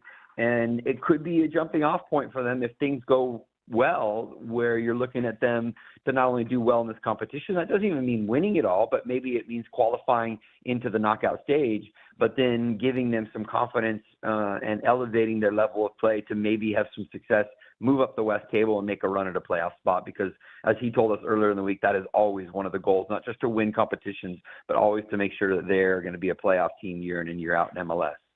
Talking to Mark Rogandino here on 97.3 The Fan, the SDCCU fan hotline. It's not big bank banking, it's better. He's the MLS on Apple TV. And I'll just ask straight up, is this roster good enough? Or did last year spoil us into thinking that this was the team that was going to take San Diego to a championship? Have they done a good enough job building the roster? I think it is a good enough roster. And you know, yes, they were really good last year, but case in point would be like Marcus Ingvartsen, right? He was a guy who only made 8 appearances a year ago because he had 2 different injuries that kept him out of the lineup. But the guy's proven to be really good this year. I mean, he's been one of the top 10 strikers in MLS. I think he's got 11 goals, 4 assists. So he's got 15 goal contributions. And Anders Dry, I mean, the guy is great. He's not having the type of year he had last year, but I think some teams have figured out, hey, we can't let him in these spots, otherwise he's going to kill you. And so I think that they made some moves. They've brought in a couple of new players. They've tried to really, I think, shore up a couple of things defensively. So I think the roster is plenty. Does that mean, they're going to win League Cup or they're going to win MLS Cup? No, but I do think that they can be a top 6 team in the West. Mark Rogandino, MLS on Apple TV. The game tonight, 7 p.m. for you soccer fans, as SDFC takes on America in the Leagues Cup. By the way, America's record in Liga Mexico play is 2-0-1. I'm seeing they're at the top of the table, tied there right with Toluca. So we'll have a challenge on our hands certainly tonight. Mark, answer for the Americanized fan how it's best to couch these mid-season tournaments. Like, it's weird to all of us who don't follow soccer, as in depth, that you play in your MLS season. We understood that you stopped for the World Cup. We got that. But now you're stopping for another month to play the Leagues Cup. So how do we couch that as fans? Well, it's a little over 2 weeks for this first phase of Leagues Cup. Okay. So you're breaking for about 16, 17 days, and then they're going to go right back into their regular MLS regular season schedule. And so what will happen is of the 18 Liga MX teams and the 18 MLS teams, only the top 4 from each of those categories will then qualify into the knockout stage so you'll basically turn it into the quarterfinals with 4 and 4, and then you'll have, in every fixture, you'll have a Mexican team against an MLS team. So it's another way that you're writing and scripting a chapter in the book of Mexico versus the U.S., whether we're talking about El Tri, the national team, against the U.S. men's national team, or even on the women's side. When you script those books, because it's become a good heated rivalry. It's one of the best rivalries in CONCACAF, and you can argue worldwide. It's a top 10 rivalry. Given the fact that the U.S. has caught up and we're not just getting destroyed as we were, say, 35 plus years ago by Mexico on a regular basis. So, but to describe it to fans, it is a little odd that you break for 2 weeks to have this competition, and then it will continue on throughout August with the knockout stages. But the fact of the matter is there's a lot on the line. You get an immediate spot in the CONCACAF Champions Cup, the tournament you were referring to against Toluca. You get a spot by winning this here to get into that competition. And that competition, if you go all the way and win that competition, then qualifies you for the FIFA Club World Cup, where the winners of every region, so the best team in Europe, say Chelsea from London, the best team in the African Cup of Nations, the best team in Asia, the best team in CONCACAF, the region that we are in, they all go into a tournament and play each other in a knockout-style competition to determine who's the best club team in the world. And you've had teams like Real Madrid, Brazilian teams like Internacional win those types of competitions. So big-name players and big-name clubs go to that competition. And MLS has never had the opportunity to not only win that competition, but very few MLS teams have even participated, Seattle being the last. Yeah, right. Mark Rogandino, that is one thing you're right about. These kind of competitions do give us a little, a little test to kind of see where we are against the rest of the world. And that the Leagues Cup, it's kind of how we match up against Mexico. Got a couple of minutes left, Mark, but this Chucky Lozano story is it's coming to pass here. Galaxy are finalizing the deal to bring him up to the LA Galaxy. He's going to be a designated player, which means basically SDFC has to give permission for this and pay a little portion of his salary. But this, I guess, does this end the saga with Lozano here in San Diego? Because it's been quite the ongoing story. It has been an ongoing story, Chris, and I think that for all intents and purposes, it's been over. San Diego made it very San Diego made it very clear, probably back in I think September of last year, that he was not in their plans. And it wasn't necessarily what he did on the field. I think it was maybe more off the field, and probably him making some demands and them making some demands on him, that they just decided this is not going to work out. But he was locked into the designated player contract, which is one of the bigger contracts on the books in Major League Soccer. Yeah. Clubs can only do a certain amount of those. And so now he's going to go on loan. So yes, San Diego will be responsible for part of the salary. But then what will happen is after the season, the LA Galaxy will have the opportunity to activate the purchase option, and then they'll have to work out the details of how much that means. He gets paid from the Galaxy. So it's really his chance to show his side of the story, if you ask me, to show, hey, it didn't work out with San Diego FC, but I've got a lot left in the tank, right, and here's what I'm going to do. And if I can cause some damage and help the Galaxy, a team that really kind of like San Diego right now, they're a team that needs to climb out of the bottom of the Western Conference table and find themselves into a playoff spot. So there's a pressure on him too, and to see if he can perform, or it could be San Diego FC at the end of the day saying, see, we knew it. You're not only not our guy, but you're not their guy either. You're not worth it. I mean, honestly, to me, it's like we're loaning them a headache. And I don't know what happened behind the scenes, but just the way San Diego has talked and dealt with the whole Chucky Lozano thing, it's something they just wanted to go away. So at least he himself will be going away. And you're right. We'll see how he does with the Galaxy. Mark, always fun. Thanks, man. Have fun down there in Mexico City. And we appreciate your helping us out. Before I let you go, I just want you to rattle off one. When I came on, you said America, but I want you to say it's Club America. It's Club America. Oh, you gotta say it, Chris. Club America? Yeah, there you go. Nice job. How about that effort from Cristobal? Oh, wow. We're really getting into it now. All right. That's the extent of it. Appreciate you guys. Thanks, Mark. See you next time. Mark Rogandino, MLS on Apple TV. Like I said, match 7 o'clock tonight down there. And that's a big win if you go beat the team that's it's early in their season, the Liga Mexico, but they're at the top of the table, 2-0-1. That would be a nice confidence win tonight for SDFC, which, I just get the feeling without, knowing all of the ins and outs of how rosters move. Oh, I was going to. No, I'm just saying, I just feel it's been a season where last year, kind of every time the game came down to it, the ball bounced our way. We end up winning. Yeah. And it's been the exact opposite this year. They've lost so many games in extra time, or had games end up being tied, and it just, they haven't been able to quite get there. So I'm not a journalist, but my sources have told me, and again, I'm not saying this is true, but I trust these people, that Chucky Lozano was openly criticizing the coaching staff, and I think that's what most of us were led to believe. Yes, it was more of a he was disrespectful to the coaching staff. I don't think that the SDFC had really much choice based from everything we heard. You're right. They asked him to do things. He said, "No, I'm not doing them." Yeah. They said, "Well, then you're not really playing for this club." Yeah, it's not really a choice. So there you have it. But he goes to the Galaxy. What I was trying to look at real quick while we were saying goodbye to Mark, but I couldn't get there. Do we play the Galaxy here before the season ends? That would be something. Kind of a tasty matchup. That would be something. I'm gonna have to look into that. All right, we'll look that up and check you on that when we come back. Or somebody who knows the schedule can send it to us, and then we'll do some Chris versus the fans trivia time. We had an interesting one yesterday. Broke the rules of the game. You broke the rules. I did. I said I did, and somebody was on up for the challenge.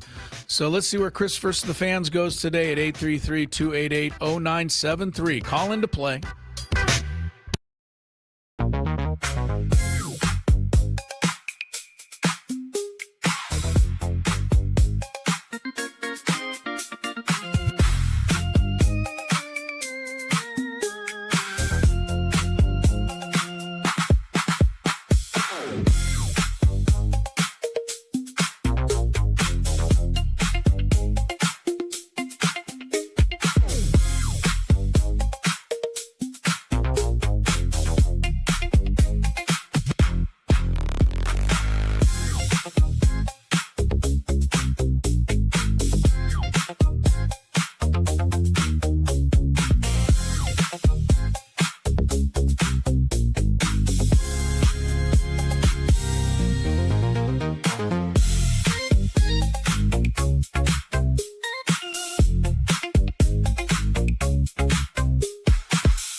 into the 4 o'clock hour. We are broadcasting live from the Bill House Studios. We know how.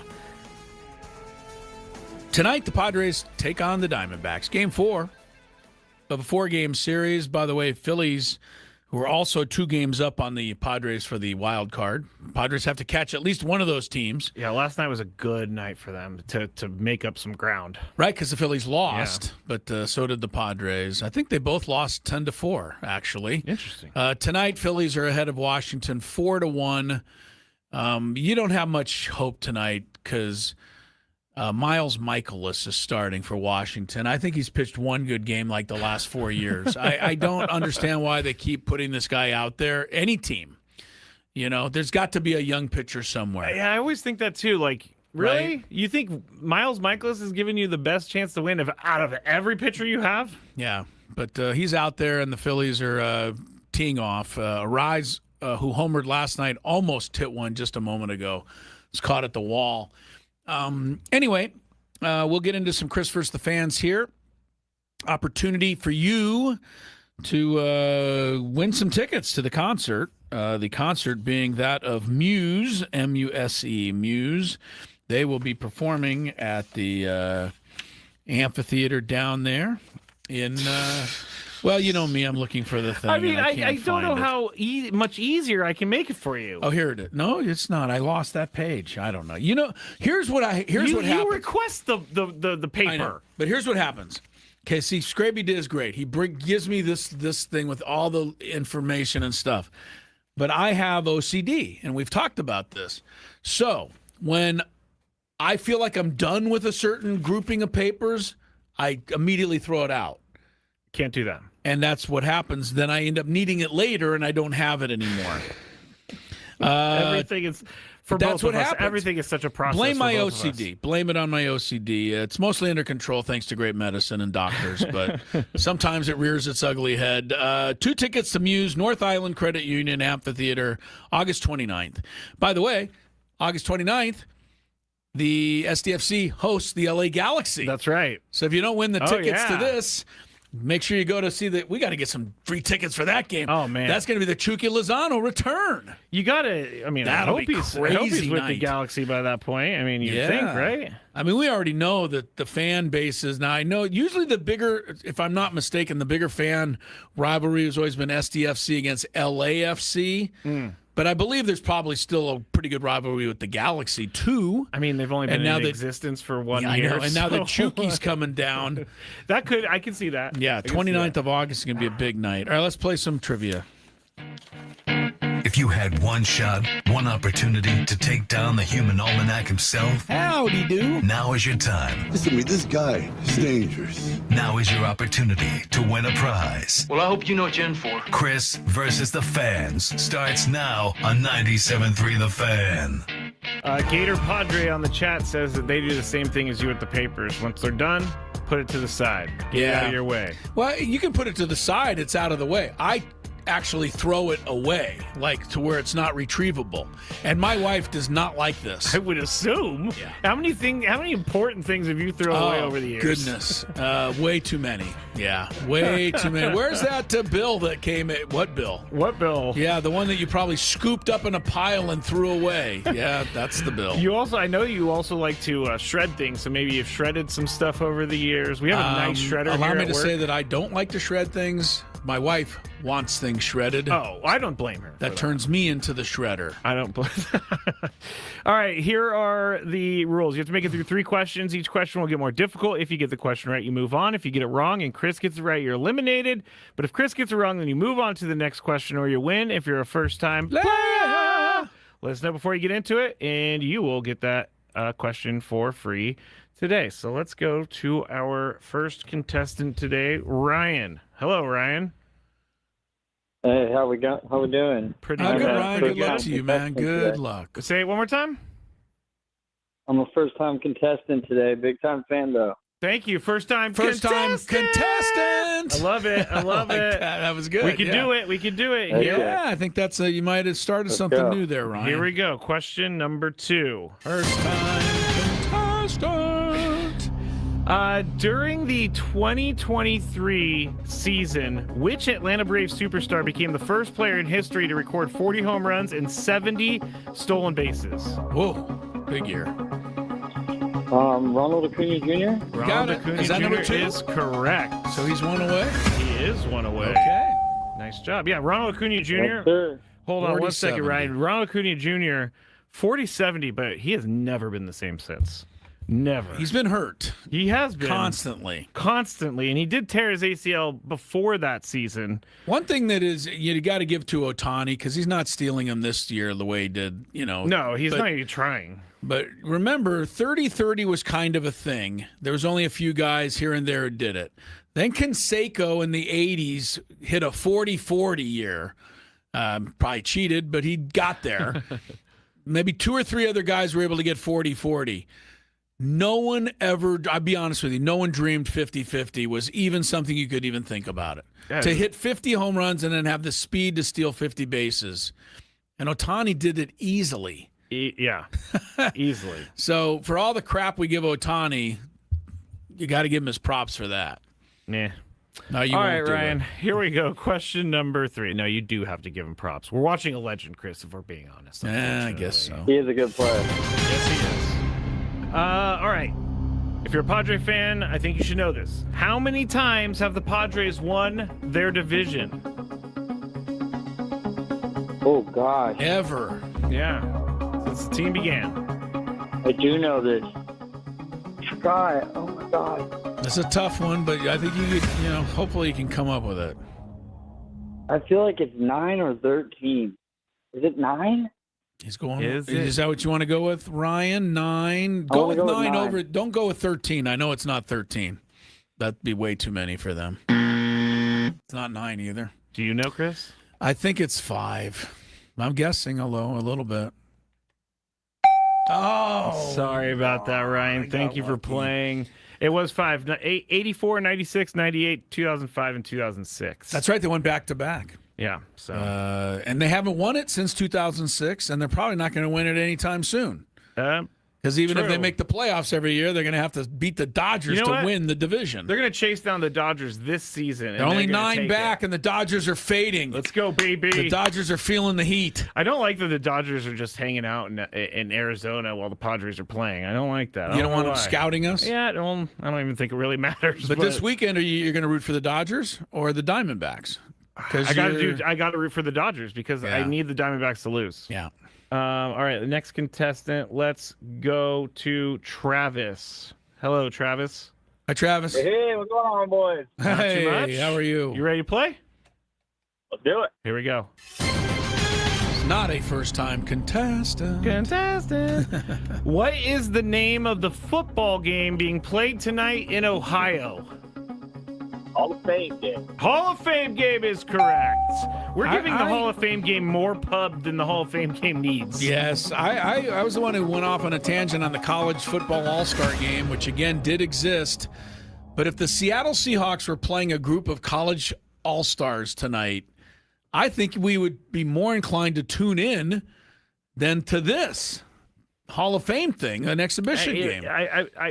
I can't answer that. If it was every year, probably not. But the novelty of it, yeah. The novelty would be really cool. For 1 year. And if you could honestly get the real like if you could get, could you use Mendoza as the quarterback, for the All-Stars? I got it. Right? He's already been drafted by the Raiders. I don't think they're going to want him to be playing. He would have to play the year before. You know what I mean? Yeah. So there would be a lot of problems with having the All-Star game nowadays. Unfortunately, there's just way too much red tape behind all of and this. way too much money at that stake. too. Yeah. All right, here we go, Travis. Question number 2?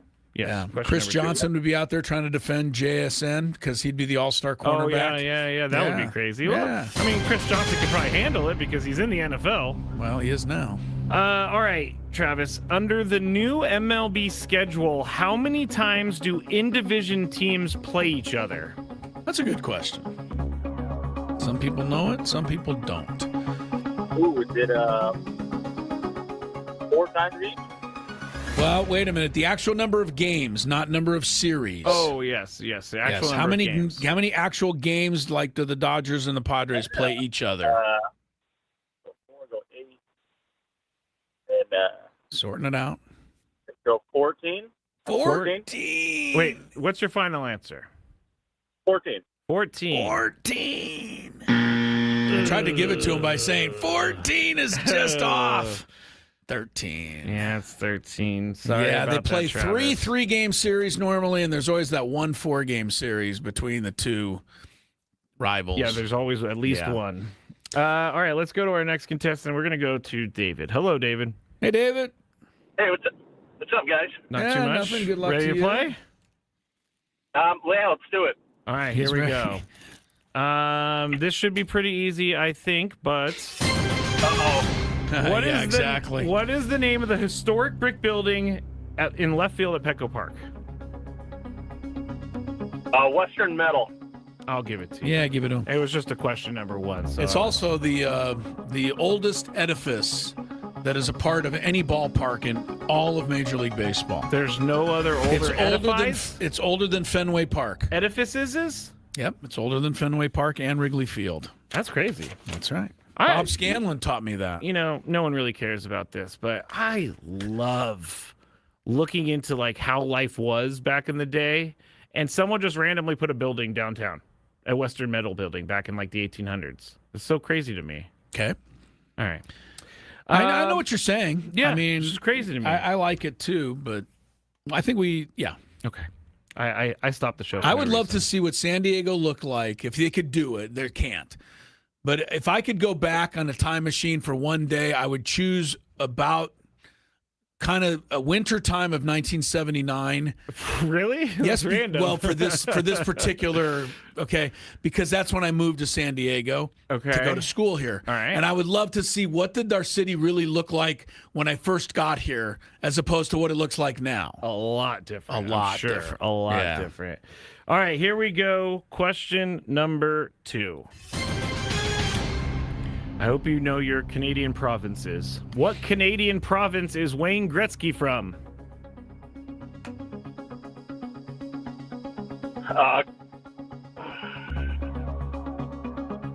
I don't know my Canadian provinces, but I'll go with Alberta. Alberta. Gonna try it. I don't know if Chris knows this. Everybody who has ever been around hockey knows Brantford, Ontario. Yeah, that's kind of a known one. Sorry about that, David. Yeah, bad news, David. Sorry. I think if you've ever drove into Brantford, Ontario, there'd just probably be Wayne Gretzky everywhere. Right? That's what I imagine anyway. I would assume. I mean, is there any other reason to promote anything in that town? Not that I know of. All right, let's go to Alberto. Hello, Alberto. Hello, guys. Hey, Alberto. You ready to play? Yes, sir. All right, here we go. Question number 1. Let's see. Which legendary 49ers quarterback, possibly the best quarterback of all time, won 4 Super Bowl rings in the 80s? Brock Purdy? It's not Brock Purdy. That would be Joe Montana. Joe Montana, for sure. Montana, he's the coolest of them all. He is. And you know what? I really enjoy listening to Montana. He doesn't get interviewed enough. You know, he's around the game, but he's kind of on the periphery. He's very complimentary of every quarterback that's ever come after him. Really? And to me, it just means that he's always been comfortable in his own skin and his own accomplishments. Definitely. He knows damn well he's one of the greatest ever, but you never get him acting that way. No. And he always talks about all the other guys as if they're incredible too. Yeah. And I appreciate that about Montana. Yeah, that does tell you that he's a class guy all the way around. He really is. All right, here we go for Alberto. Question number 2. Which Chicago Cubs hitter hit 2 home runs against the Dodgers yesterday? Armstrong. All right, you got it. Here we go. PCA, unfortunately. And then who won the game again today? Armstrong. Who wins the game every day for the Cubs? Armstrong. All right, here we go. Question number 3. Actually, it's not Armstrong. It's Crow Armstrong. Yeah, to you. I know, yeah. Who is the only NFL quarterback to have 4 games with at least 500 or more passing yards? Wow. 4 of them. Only NFL quarterback to have 4 games over 500 yards passing. 500, man. I think I'm not going to take a guess and let Chris answer this one. All right, you're going to pass. He's going to pass. A little strategy. It's fine. Little strategy. Well, I don't believe it's Norm Van Brocklin who was the first to do it and still hasn't had his record broken. When I was doing the research on this question, I stared at it for a long time, and I was wondering, how is this still the How record? has it not been broken? I think Roethlisberger's done it even more than Manning or Brady, and those are the only other two I would guess. But I'm going to say Roethlisberger. I'm sorry, Alberto. I did. I knew that. I don't know how I knew it, but I did. I'm sorry. Roethlisberger had a few of those. He had four. Apparently, yeah. Yeah, and he Apparently got had four. his last one was in, I think, the last game he ever played when they were losing to the Browns in the playoffs by like 40 points, and he just threw the ball around. Well, 5 hundos a ton, but nobody can beat 554. I don't get it. I don't get it either. I really makes don't. no sense. Ben Roethlisberger is going to be our tiebreaker today. Oh, a little tiebreaker action. Let's go to Lucas in Poway. Hello, Lucas. Hey, how we doing? Pretty good. You know how to play tiebreaker? I sure do. All right, Is this the Lucas who I told to one day watch a movie named Lucas? Do you remember that? That is correct. It's you, Oh, my okay. goodness. Oh, my goodness. That is correct.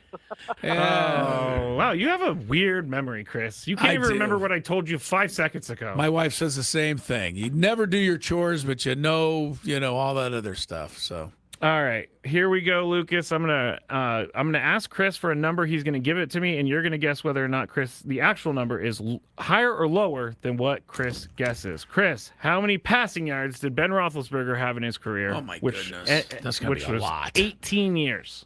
My God. 18 seasons for Mr. Roethlisberger. 70,000? Is that too many? God, I'm going like 4,000 a year, and he'd be. That's too many. 60,000. 60,000. Lucas, is the actual answer higher or lower than 60,000 passing yards? Let's say over. He's gonna go. No, sorry. No. That is under. That's under. He changed it. Is he right? I was trying to save you. Well, let's say it's the way a game goes. It's sorry, over Lucas. 60? 64,088 Wow. yards. 64,088. Well, that was kind of, hey, you sometimes you change your mind, it works out. Sometimes it doesn't. Another Rich. Contestant. Hello, Rich. Hi, Rich. What's going on, guys? Not hey, too it's much. down to you now, man. Stay right there. Chris. Good luck. Here we go. How many touchdown passes did Ben Roethlisberger throw in his career? Big Ben. By the way, whatever happened to him? Like What he do you mean? stayed. Well, where is he now? Oh, he's doing like a podcast. Yeah. I don't miss him because I don't think he's a good dude. Don't miss him. No, he's not a good guy. I'm not disagreeing with you, but I think he does a podcast. Yeah. I think he does other things. I think anybody I who also have heard that there has been an awakening because he has kids now and he's married. I hope so. And, yeah. But some of the know. stuff he Of course. apparently got away with when he was in school was really is bad. frightening. My and not ex-girlfriend told me some stories because she went at the same time, and it was not good. No. So Roethlisberger, whatever. But I hope you're right. Maybe he's had a reckoning. That's what I've heard. Okay. Let's go back to how many yes. touchdown passes in his 18-year in 18 career? years. 20 a year is not much, and that'd be 360. So, I mean, he's going to have 425 would be 450. 450. Rich, is the actual answer higher or lower than 450? Man, I think it's got to be over that. Over. Somewhere around 500. Oh, man. Chris has won the game. I got nothing left, and we have to go to break. So Chris has won the game. You beat all the fans. Well, I'm going to ask a trivia question then, and let everybody else dial in for the. Not right now. No, but later. I'll give you the tickets in a little while. We'll take a break in the meantime. Hold on. Let me give you the answer. Oh, yeah. 418. Okay. His 2019 season, he only played 2 games, didn't throw any touchdown that passes. hurt him. Yeah. That hurt him. All right. We will give you a chance to win the Muse tickets, but it'll be in the form of trivia in a little bit, probably in the next 10 minutes. So don't go too far as we continue on Gwynn and Chris.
Pick that one. This is me. That's you. It sounds like one of your songs. Kind of slow, Oh, just wait. boring, ho-hum. I'm Does it click in here? Excuse me? Yeah, I This hear is now. a very popular song. What is it? It's Chop Suey by System of a Down. You never heard it? Here we go. Chop suey? Yeah. Wake up! I like a little chop suey. There's no question about It's that. okay. I definitely, you bring up food, I'm in on it. I mean, Chop Suey is pretty good, I gotta say. Gwynn and Chris, 97.3 The Fan. We got a big 5 coming. Tony will be back with us for that. Coming up in the 5 o'clock hour, with tonight being the Hall of Fame game, I'm getting excited, for football. So, opening week schedule in the NFL is just a little more than a month away. Does everybody know who you're playing on opening day? So I can't wait. Some of the matchups. You are going to be in Australia, your team. Well, not me, but I wish I was going to Australia. That'd be fun. The Dolphins are going to be pretty close, actually, in Las Vegas. Skraby and I are even toying with the idea, maybe. Might do some sort of we might try to go road up and trip, some crazy kid road trip. We might go see that game if we can in Las Vegas, but as I told you, if I'm going to invest in the Dolphins this year, I better do it before they're 0-8. True. So week 1, it's a fresh slate. But we'll take a look at it. And then a quick review of last year, just for fun, because everybody kind of forgets. There were 2 overtime games in the playoffs last year, Scrape. Do you remember which ones? I remember the Bears and the was it Lions? No, Bears beat someone, but it was that game. Packers. Okay, Bears-Packers was not an overtime game. Okay, well, then I'm way wrong because I don't remember the others. The 2 were a great game. Denver beat Buffalo in overtime in the divisional round. Oh, yeah. And also in the divisional round, Rams at Bears. Rams won. That's one. Okay, those are the 2 overtime games in last year's playoffs. But we'll go over some of that in the 5 o'clock hour. One NFL note, Jahmyr Gibbs. If you need if you need a loan, give him a call.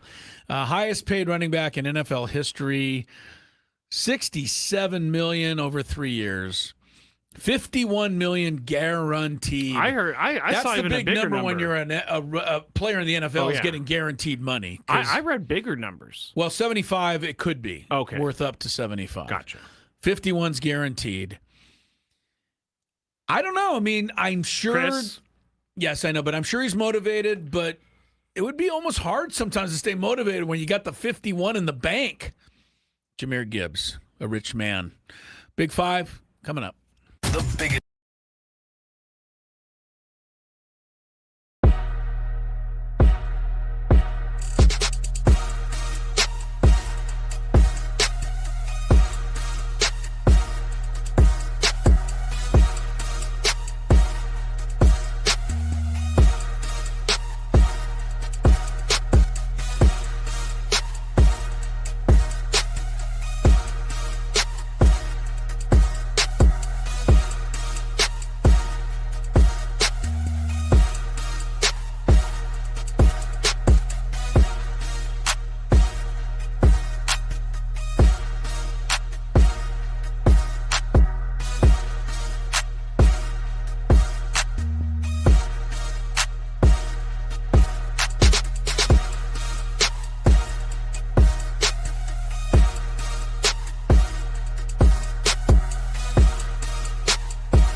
coming right up, but I have a quick question. Listen to it. Call 833-288-0973. If you get it right, you go to see the concert Muse playing at North Island Credit Union August 29th. There was one tie in the regular season NFL last year. Which two teams played in that tie game? 833-288-0973. While you're calling in to win, let's get some Big Five rolling. It's that time of the show when we check on the latest in sports. Only the most important topics and questions are brought to light. Stop what you're doing and listen. These news stories will astound and amaze you. The one, the only. Oh my God, who the hell cares? The Big Five starts now on 97.3 The Fan. And Chris and I are broadcasting live from the Bill House Studios, where we know how. Tony Gwynn Jr. out in Phoenix before the final game between the Padres and the Diamondbacks. And I just noticed, just glanced up here, looks like Tony's actually doing the show from, I would say, at least a Ritz-Carlton, based on the background of his room there.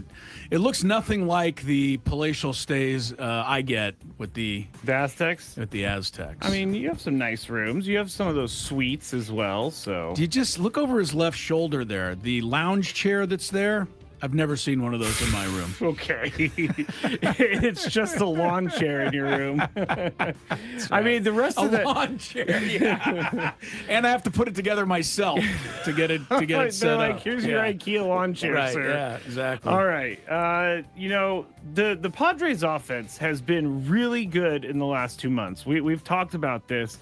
However, they're still showing inconsistency. 2 out of the last 3 games, they have not hit as well as they have been doing the last 2 months, but it's there. We know it's there. They got to Eduardo Rodriguez last night. Obviously, they were going to have to come back from a massive deficit. So, Tony, you're up first. Does this offensive inconsistency give you pause? Yes, it does. What's my man's name last night? Brat, maybe? Brat, yeah. Brat? Yeah. Brat. He'd never pitched more than 5 innings in a game ever. It looked like Eduardo and him like switched bodies or something. There you go. Yeah. Based on the numbers. So, yeah, it gives you pause, man. You just, especially, in this particular series, it feels to have a little more importance. And you would just like to see more than hits they ended with. I know they had 1 for most of the night. They ended up. I think into the 9th inning they had 1, and then they scored some runs. So maybe 3 or 4 hits. So I mean, I just don't think that no matter how good Brat was, that he should have been able to hold them to 1 hit. Chris, does this give you pause? Yeah, it does. Here's the thing. We talked about it on the roundtable today quite a bit, and it's interesting now with the trades that AJ has made. The Padres appear like they're going to have enough pitching to get to the finish line. Casey Mai's not going to pitch like that, every night. We talked about it earlier, but so I think they're going to have enough pitching to get there. The hitting is what's going to have to, keep them there, and. It's, now I'm leaning on Braden for these analytics because I certainly wouldn't know where to find this information. But there's some analytics somewhere that says the Padres are one of the worst teams in baseball this year hitting against bad pitchers. And the opposite, they're one of the better teams hitting against good pitchers. Now, maybe that bodes well for the playoffs because they'll only be facing good pitchers. But the one thing that concerns me about this offense, we didn't see it last night because they didn't get a lot of base runners. Their situational hitting still has to improve. And I think, in the playoffs, Tony, there's only 2 ways to score runs. Home run or some good situational hitting. You're very rarely going to string together like 5 doubles in a playoff game. So, yeah, the offense is the thing that's going to have to be a little more consistent here the last 45 games. All right. We'll figure it out. Number 4. Major League Baseball suspended Mariners lefty Gabe Spire for 3 games and fined him for intentionally throwing at Tigers second baseman Gleyber Torres last night. Now, there was some escalating tensions throughout the game. Mariners starter Brian Wu hit 3 batters, and Tigers lefty Emmanuel De Jesus hit Seattle's Cal Raleigh in the 7th. Then Spire hit Torres in the 8th. Both benches cleared, resulting in ejections for Spire and Wilson. Now, Chris, you're going to be up first here. When is it intentional in your mind? Because we've seen some guys get hit in the Padres games recently, and it's not intentional. So whenever I see this, I'm wondering, like, is that intentional? So what is intentional to you? I don't know. Almost everything is probably has to be considered intentional until you can rule that out. Like breaking ball. Well, let's start with this. A breaking ball, okay, is probably not intentional. Not going to hit somebody with a slow curve. Score of game situation, I think you can kind of tell. I look at what happened last night. Again, I like to get Tony's input because he's been in these games where you get an early hit batter, then you maybe get another one, and maybe the first couple are actually not intentional, but now the other team is behind by 2. So they figure they got to say something, right? I think this is where maybe your umpires have to step in, recognize what's going on, make sure you get some warnings out there. And if you have to throw somebody out early in a game, maybe you have to do it to prevent stuff from happening later on. I'm blaming the umpires, but I think that they can do a better job sometimes of controlling it. They're down on the field. They know what's going on out there. They've seen enough baseball to know the difference. Tony, what do you think about this situation? Although I saw the last hit by pitch, and I know Cal was also hit, I didn't know the Wu part. Now, did Wu hit 3 guys prior to anyone getting it? Or was there? I believe how it happened. He hit the 3 batters, and then in the 7th, Raleigh got hit. Yes. Okay, so this is where sometimes. Maybe lack of awareness plays into this, right? Because if I'm the Mariners and I know my guy Brian Wu has hit 3 guys, yeah, and whether it was intentional or not, I know that the other team is probably feeling a way that 3 guys got hit, and somebody's probably getting plunked on our side. Now, the easy way is, I shouldn't say the easy way. The way you would hope that it goes is, they get their lick back, and they're going to pick somebody. Because can you, Skraby, can you find out who the 3 guys Wu hit were on the Detroit side? Because if 3 guys, it's basically our 3 for your 1, right? And that's so your 1 better be a good guy. It depends on the team. They went ahead and they went after Cal, and it makes sense, right? And so at this point, Mariners have a decision to make. And listen, it may have been out of Dan Wilson's hands at this point. Spear, who's in the bullpen, is watching this game from out there. Manager don't have time to get on the phone and be like, "Hey, you guys calm that down out down there," right? Like you're in the middle of a game, so maybe reliever took it in his own hands at this point, because what you would have liked to see is just Kyle take his lick, going down to first. Everybody's good, but in some ways the Mariners probably feel like, wait, now you hit Kyle, so that's a little different, So, these things happen. Suspensions, and listen, he hit that dude having to know that he was going to get suspended, because at this point, 4 guys have been hit. This is the 5th, and it's late. You had to know, so it seems like they were okay with the decision at that point. And again, it may have been out of Dan Wilson's hands in terms of being able to give the bullpen a heads up, like, hey, we're done.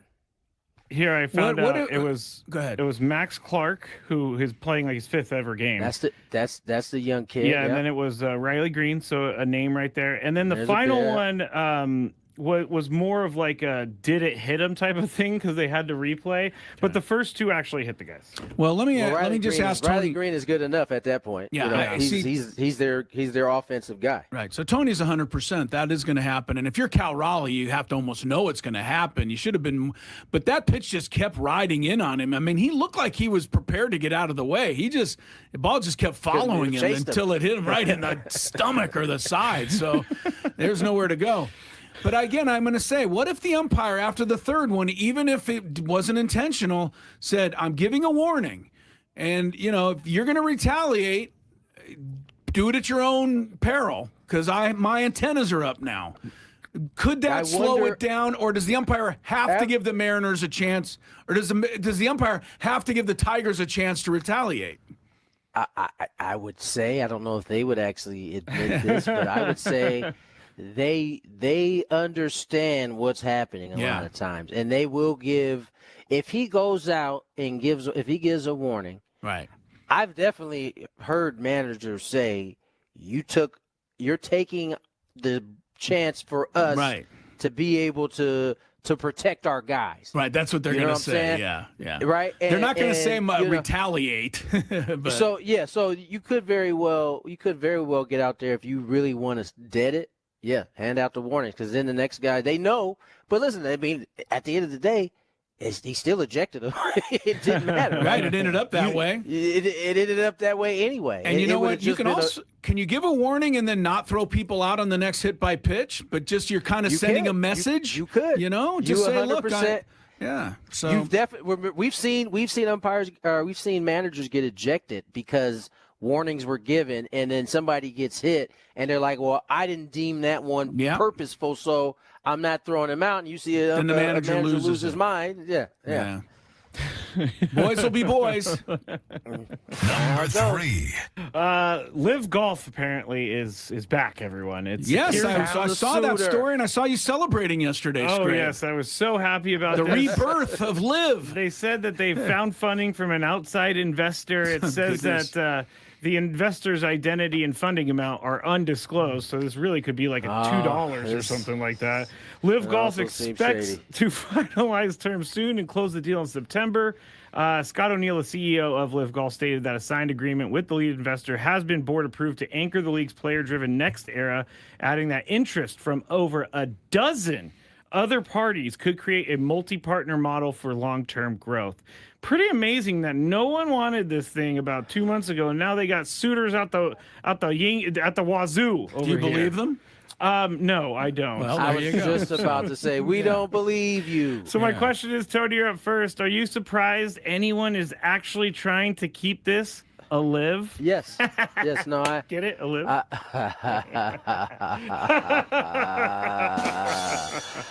Yeah, I thought I am surprised. I actually am surprised that someone decided to invest in this. I mean, no one cared about it when they had, when they had oil money behind it.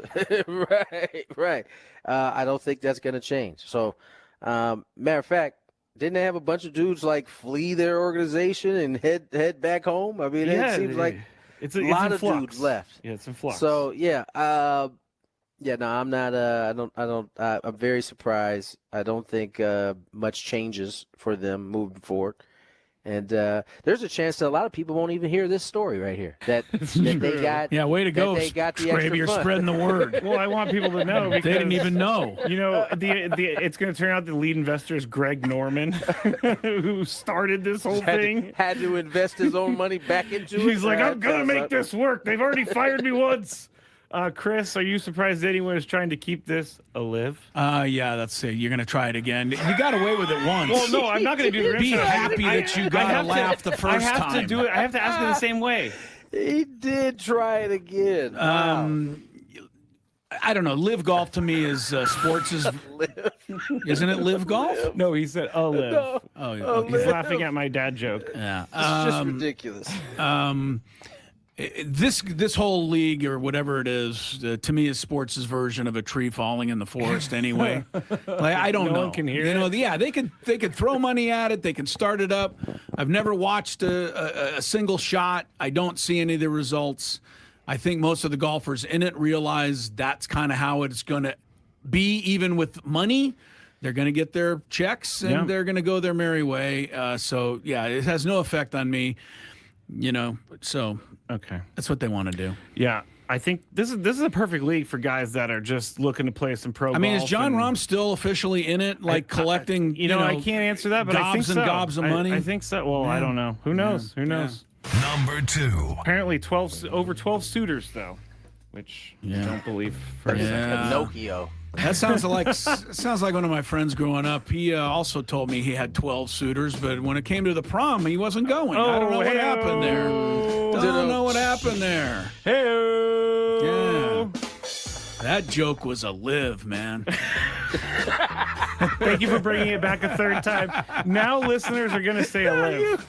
Now you're bringing it out. The Buccaneers, they're kind of a mess, but they said they have no plans to trade Pro Bowl nose tackle Vita Vea, and they view Baker Mayfield as their franchise quarterback per GM Jason Light.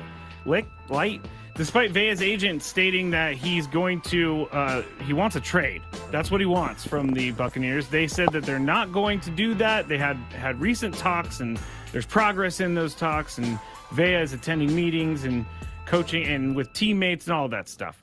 So, Chris is up first. Do you think the team actually has a choice in this matter?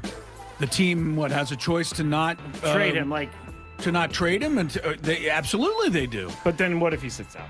Then he sits out. It's up to him. I mean, whatever they do may hurt the team, but I think it's interesting here. You are one of many who said, hey, how about honoring a contract once in a while? Yeah. And now all these Buccaneer guys want to renegotiate, and the Buccaneers are saying, hey, good, but no, we're not just caving into every demand with every player.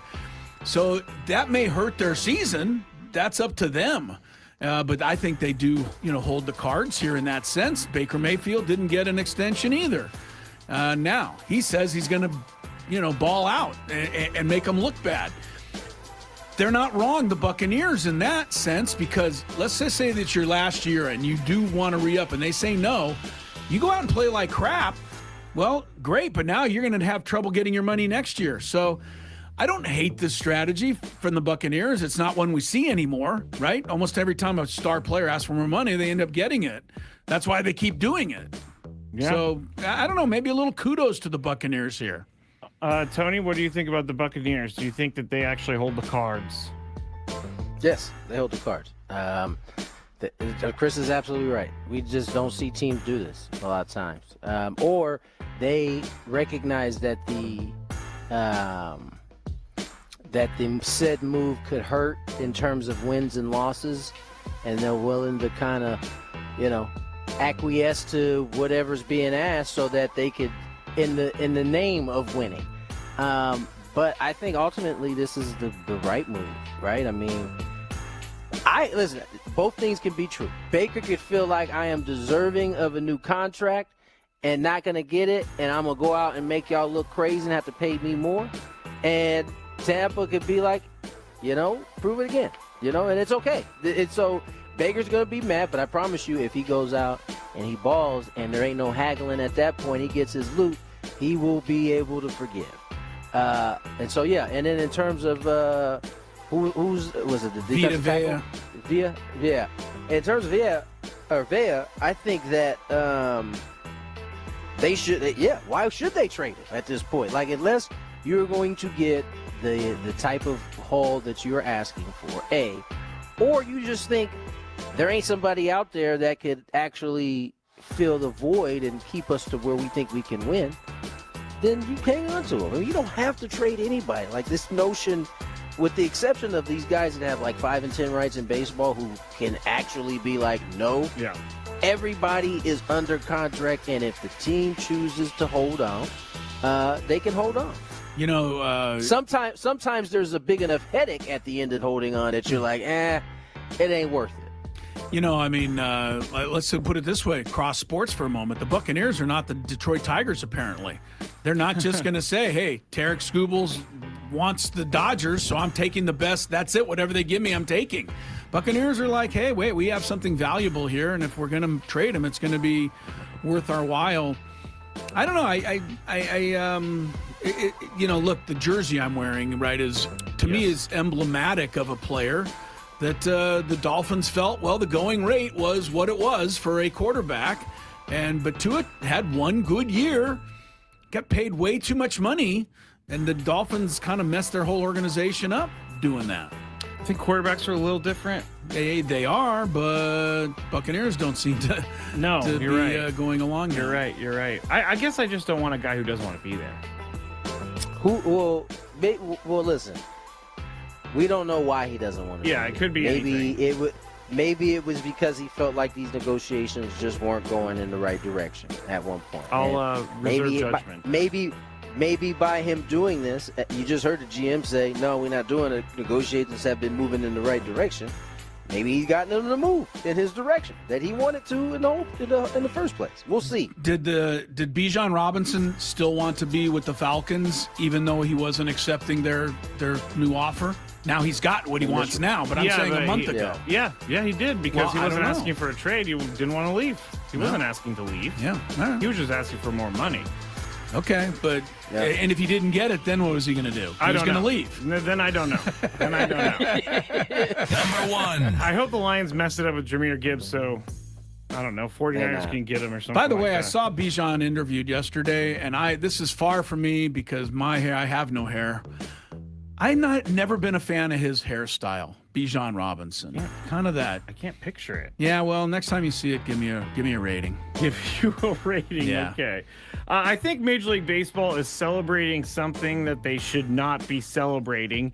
And if you missed it, this is an internet sensation right now. Mets pitcher Jeffrey Yan made his first start last night, and he has an incredibly unique celebration after he strikes the guy out. Was he the starter? I thought he came in the middle of the game and was doing that. No, it said that he started the game. I'm going to play it on YouTube, but basically he jumps in the air and he twists and he goes down to a knee and then he pounds the ground with his hand and it's very strange. And everybody's thinking this is the greatest thing that has ever happened in baseball. So I know one person who loves it and is jealous. Dion is saying to himself, "Man, there's a couple of things I missed out on when I was a baseball player." Yeah, even in football, because Dion always had the best celebrations, but some of this stuff is new, next level. He does like a air guitar kick in the middle and then comes down. So my question to you guys is, how is this not showing up a batter, Tony? I don't know. I just know I would never let this dude strike me out. He is not finna pirouette on me after punching me out. No shot. I refuse. I will put this ball in play under all circumstances. I am not allowing him to do it. I'm just not. I mean, and so listen. In terms of showing the pitcher or hitter up. Dude, is that even a thing? I don't even think that's a thing anymore. Like, that's pretty much every. Doesn't PCA show up the pitcher every time he gets a hit? I guess you're right. I mean, they just do now, right? I can't get Chris thrusting out of my mind. Here's the thing is that I don't think these guys view it that way, including the pitchers, right? I think there are still some. I don't think you see guys getting hit for things like that no more. Okay. Right? So I don't think pitchers. I don't think this generation of player views it the same way. There's still some guys who get salty and who may do it, but that used to be like the entire league. Now it's just like a handful of guys. I think that it bothers. For the most part, everybody is kind of free to do what they want, including the pitchers. And so. I just, as a competitor, there's just no way in hell I'm letting this dude punch me. All right, you sold me on that. I'm assuming that he's done this throughout his career. It's ridiculous. Yeah, I think it's ridiculous too. But I mean, he must have done it throughout his career. No, he's been doing this in the minor leagues. This is his thing, and he's still alive. So, but I will. Still alive. He also doesn't hit.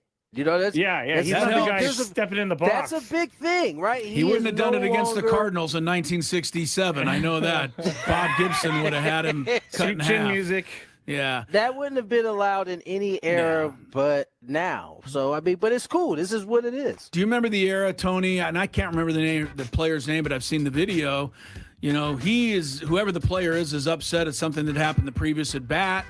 So he just laid a bunt down the first baseline, and the pitcher came over to cover. Yeah.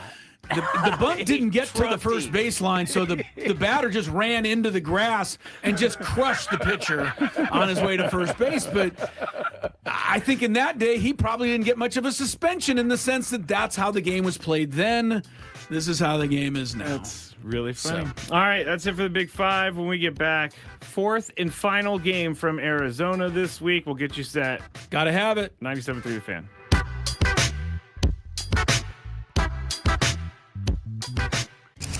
KWFN and KWFN HD1 San Diego. Tony Gwynn Jr. here. If you've had a busy day at work, don't worry. We got you covered. We'll bring my question about Jackson Merrill. Making plays all over the place this year. Last night, making plays all over the place. And I was trying to figure out online, and it didn't really give me an answer. What makes a platinum glover a platinum glover, and what makes a gold glover a gold glover? I think it's voted on. Ah, okay. I think it's voted on by all of I think out of all of them, they all get votes. I think that's how my understanding is. And the winner of that vote, I think it's the fans that get to vote it too, if I'm not mistaken. I'm not sure though. The fans get to choose the platinum glove? Maybe it's not the fans. I know there's a vote for that portion of the platinum glove. Do we think that Jackson Merrill is on pace for at least a gold glove this year? That's so hard to say because you don't know. We see Jackson every day. I haven't seen Michael Everybody Harris else every day. Right, so of course I'm gonna say he seems like he is, but I don't know what the rest of these guys. Yeah, he's made a lot of Gold Glove plays, I would say, this year, and I think we have to just be content with that, and then see where the Gold Glove takes you. You could go if you go through the history of the Gold Glove. It's a bit of an interesting study because what you see is guys getting the Gold Glove and then keeping the Gold Glove for years and years and years and years. Doesn't mean that they don't deserve it necessarily, but it's a very hard thing to actually determine, I feel. And I think there's a lot that goes to having already won it. Your dad won how many, Tony? 4, 5? 5. But it took a long time before he was in consideration for the first one, before people started to say, hey, wait a minute, this guy can play some right field now, and then he had the breakthrough. And then I think he just kept up playing good right field. I'm not saying he fell off, but it's like once you win one, you keep it. And so it's hard to get that first one, I've always felt. And, maybe Jackson can get that. So, but Tony's right. You haven't seen every other center fielder play every other, position. I wonder how much the analytics and all of that stuff enter into it, too. Let me kind of fill some of the holes in this. It is no longer a popular award as it was in my dad's era. Maybe about 10 years ago, they started actually using metrics. So they are using some of those metrics. This is how you started seeing actual dudes who were good defenders and didn't necessarily have, the offensive prowess that some of the other older versions used to get. These guys who are getting it now, they are having to lead in some of these categories and kind of determine it that way. So it's not like it used to be. So if Jackson, I think it's actually easier now for a guy like Jackson to break through, whereas in the past, you might be if there was whoever, name your center fielder, Mike Trout, right? If he was in the National League, it would be very hard to unseat him if he's still out here playing and healthy on a consistent basis. So I think Jackson actually has a chance. I think this. Yeah. My question about Jackson Merrill making plays all over the place this year. Last night, making plays all over the place, and I was trying to figure out online, and it didn't really give me an answer. What makes a platinum glover a platinum glover, and what makes a gold glover a gold glover? I think it's voted on. Ah, okay. I think it's voted on by all of I think out of all of them, they all get votes. I think that's how my understanding is. And the winner of that vote, I think it's the fans that get to vote it too, if I'm not mistaken. I'm not sure though. The fans get to choose the platinum glove? Maybe it's not the fans. I know there's a vote for that portion of the platinum glove. Do we think that Jackson Merrill is on pace for at least a gold glove this year? That's so hard to say because you don't know. We see Jackson every day. I haven't seen Michael Everybody Harris else every day. Right. Like, so of course I'm gonna say, yeah, he seems like he is, but I don't know what the rest of these guys. Yeah, are he's doing. made a lot of Gold Glove plays, I would say, this year, and I think we have to just be content with that, and then see where the Gold Glove takes you. You could go if you go through the history of the Gold Glove. It's a bit of an interesting study because what you see is guys getting the Gold Glove and then keeping the Gold Glove for years and years and years and years. Doesn't mean that they don't deserve it necessarily, but it's a very hard thing to actually determine, I feel. And I think there's a lot. I don't know. Do we call it happy hour because it's kind of that time of day? No, or do we call it happy hour because we're close to the end of the show and we're happy? That was well. Is that the origination? No, the origination is that we used to have a 6 o'clock hour back in the day. We used to be 3 to 7, and so the happy hour was our hour where we just did whatever the heck we wanted. Oh, so you're saying we don't do that anymore? No, in the happy because hour? the 5 o'clock hour is very A important. little more for serious. people. Yes, a yeah, little bit more serious. All right. Well, we're broadcasting live from the Bill House Studios. We know how. Chris here, Skraby there, and Tony in Arizona. A lively Big Five tonight. And if you love Mediterranean food like I do, Spiro's, authentic Mediterranean, Coronado, La Jolla, dining takeout options, spiroscuisine.com tomorrow night. I know Padres are playing tonight in Arizona, wrapping up a big, important series, the whole deal. But tomorrow night, 7 o'clock or 6:30, regular time. Friday night, Robbie Ray will make his Padre debut at Petco against the Astros. That'll start a little homestand that includes the Brew Crew, too, Scrape. You got the top two first-place teams coming in here. Yes. I think we mentioned that in the Big Five. Yes, I mean, that's a big deal. A couple of quick notes. The Hall of Fame game is about to kick off. By the way, congrats to the Hall of Fame. Now, the Hall of Fame game, there is the Hall of Fame inductions, too. And I will at least give the NFL the nod here that the Hall of Fame inductions actually happen, like, where there's free time. Yeah. So everybody can go who wants to go. Yes. Larry Fitzgerald, incredible wide receivers going to the Hall of Fame Saturday. Drew Brees. And they're interviewing Brittany, his wife, right now in Canton. But when he left the Chargers, like when he got broken in that game, I think it was the last game of the year, wasn't it, against the Broncos? Do you remember not sure it? about that. Yeah, he's got sacked. I remember the injury for sure. Yeah, he got sacked near the goal line, and it was all over for Drew Brees. No way the Chargers were re-signing him. He was broken down. There was no way Drew Brees was ever going to do anything again. Well, he certainly wasn't winning a playoff game. He definitely wasn't going to winning a Super Bowl. And he wasn't going to be in the Hall of Fame. And he did it all. So, amazing career for Drew. Luke Kuechly, great linebacker for Carolina. Interesting that Carolina's playing Arizona in the Hall of Fame game because you got Fitzgerald. I wonder if there's anything Kuechly. there. I don't know. Don't know if that was Luke just... Kuechly is an interesting one because he had to retire early due to head injuries and stuff. Did a lot of damage while he was there, though. He did. Yeah.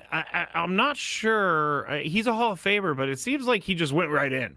The guy that I'm happiest on this class is Roger Craig, which should surprise you because he's a 49er. But I just remember that guy dominating. I don't know what all his numbers are. He had great receiver, great running back, receiving, had 1,000 yards in both 1 year. He had over 10,000 yards combined. I thought Roger Craig was just a phenomenal player. I was surprised he hadn't been in yet. And I think I'm leaving one. There's another one on there, but not as important, I guess. It's important to them. I don't have the list in front of me. Play better. I guess you're a Hall off of the top of Famer. my head here. A couple of quick notes in baseball. Casey Mize, not the only big acquisition to struggle in his debut with a new team. Cleveland made a big trade for Foster Griffin, the lefty. Griffin had hardly given up any runs all year. Today gave up 5 in 4 innings, 2 home runs. Mets whipped him and Cleveland. So his debut. Maybe there's something there. There could be something to it. Sure, you're trying too hard, whatever the case may be. And congrats tonight to I think this is amazing. Andrew Pinckney, outfielder, Washington Nationals. He's 25 years old. Tonight is his first ever Major League game. Imagine how thrilling that is. His parents are there. Home run in his first game. I do love that. And this happened a couple nights ago for George Lombard of the Yankees. And I think were you about to say this? No. His brother, I think, made Lombard? a debut. Yeah, Lombard. And he hit in AAA or something, and he hit a home run the same day. I mean, the look on the parents' faces is priceless.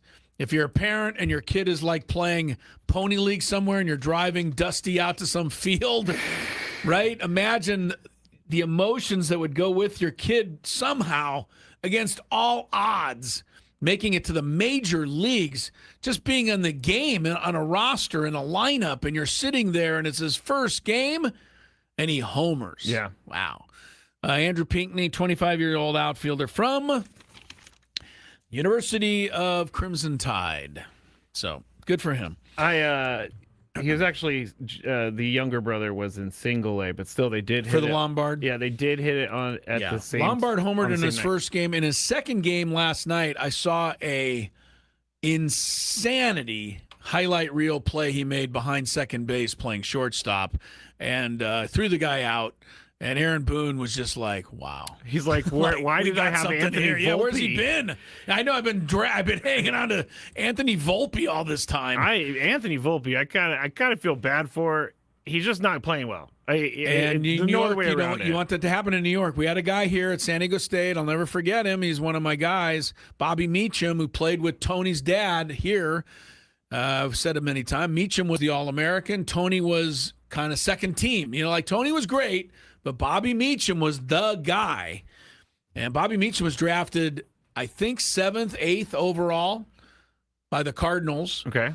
Tony was in the 3rd round to the Padres. You know what happened to Tony. Yeah. But Bobby Meacham started with the Cardinals. He was a great shortstop, right-handed hitter.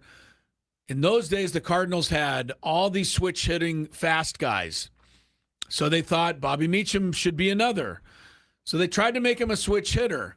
That took a few years. I was going to say, it doesn't seem like something easy. Then they got impatient, so they traded him to the Yankees. And the Yankees, for whatever reason, that brief period of time, were lousy. And Bobby Meacham played shortstop, and he was a rookie in New York, and he made a few errors like any shortstop would. And they just never let him. Yeah, never let him forget it. It just didn't work. Steinbrenner was just all over it. Sent him to the minors every time he'd kick a ball. See, you can't do Bobby that. Meacham never really panned out. If you're an owner, or coach, you can't be. I mean, Bobby Meacham had a what do you call it? A hall pass or a frequent flyer thing Flyer between card. New York and Columbus, the AAA affiliate of the Yankees. But yeah, it's just too bad. You look at Tony. Started with the Padres, stayed with the Padres, one step at a time, became Tony. Bobby was just as talented, in a lot of ways, but it didn't work for him. You never know how it's going to go. This is a great example as to why it's so important who drafts you and where you go when you're a rookie. To me, your whole career can be ruined. To me, if Bobby Meacham had been drafted by the Expos, and they just put him at shortstop and let him bat right-handed and play, he might have been great in a year or two. So, that's crazy to be like, you have to be a switch hitter, and you're not very good at switch hitting now. Well, he'd never even hit left-handed once. That's what I'm saying. How do you just sell someone to be a switch hitter? The Cardinals thought that's the way he could make it to the big leagues because the Cardinals had a bunch of fast switch hitters. So he was going to be the next. That's tough. That's tough. Anthony Volpe will be on another team, and I want to know. Right, it could work for him. See what he does. It could work. The last thing on Bobby Meacham, for those who he was the guy that was in Coach Dietz's office when a guy named Tony Gwynn happened to walk by in the hallway, and Bobby Meacham said to Coach Dietz, "Hey, I didn't know we had Tony Gwynn on the team," because they both grew up in Southern California. And Jim Dietz said, "Oh, no, he's here to play basketball for, Smokey." And Bobby Meacham said, "What do you mean? He's not playing baseball?" And Jim Dietz said, "No, he's a basketball guy." And Bobby Meacham said, "No, he's not." It was Bobby Meacham who told Coach Dietz, "He's the best player I've ever seen. And I played in every All-Star game in Southern California. Get him out here to play baseball. That is kind of weird. Thank you, Bobby Meacham, for that. That Tony Gwynn's talent didn't just jump off the page. I think it did. In baseball. I think it did, but basketball was, the way it went for him in the recruiting world. The Hall of Fame game, Chris, we're already in solid. We've already had a punt. We've had a few runs. Is Carson Beck out of the game yet? No, Carson Beck Arizona? did get sacked, but we got a 3rd and 2. We'll see what he does, and he can. Oh no, drop the ball. Dropped. Yeah, that guy's not going to make the team. That's it for you, Brooks. You're out. Brooks. Poor Brooks is done. And these guys, they've probably only been practicing for what, a week and a half? Can't be too long. That's why you're amazed when everybody can even complete a pass. Yeah. I don't get it. They make it look easy in the NFL, right? When you get into the game. Dropping back, getting the protection right, getting the coverage, reading the coverage, throwing a perfect ball because the defender backs don't give you a whole lot of open room. You got nothing. These guys make it look easy most of the time. It's not. It's not at all. It's not. It's definitely not. Yeah. All right. Give us some lineup. We've been by the way, off. Adam Vinatieri was the final. Thank you. Final one. Adam Vinatieri. Thank you. All right. We got to get a Padre lineup here. We've been holding off. Leading off for your San Diego Padres and batting first, Fernando Tatis Jr. playing right field. Luis Rengifo batting second, playing left field. Manny Machado playing third, batting third. Ty France cleaning up at first base. Jackson Merrill batting fifth, center field. Xander Bogaerts sixth, shortstop. Gavin Sheets back in the lineup. Yeah, he's missed a bunch of time. DHing at the 7th spot. That's important. Yes. Freddie Fermin catching in the 8th spot, and then Jake Cronenworth batting 9th, playing second for Walker Buehler. I just have one thing to say about that lineup because it's their lineup. Xander Bogaerts should not be batting 6th, at least until further notice. He just shouldn't be. I'm sorry. It is what it is. I can like him. I can defend him. But since June 29th, we're talking about 35 games and a month and a half. Xander Bogaerts has no home runs. He has 9 RBIs in 35 games.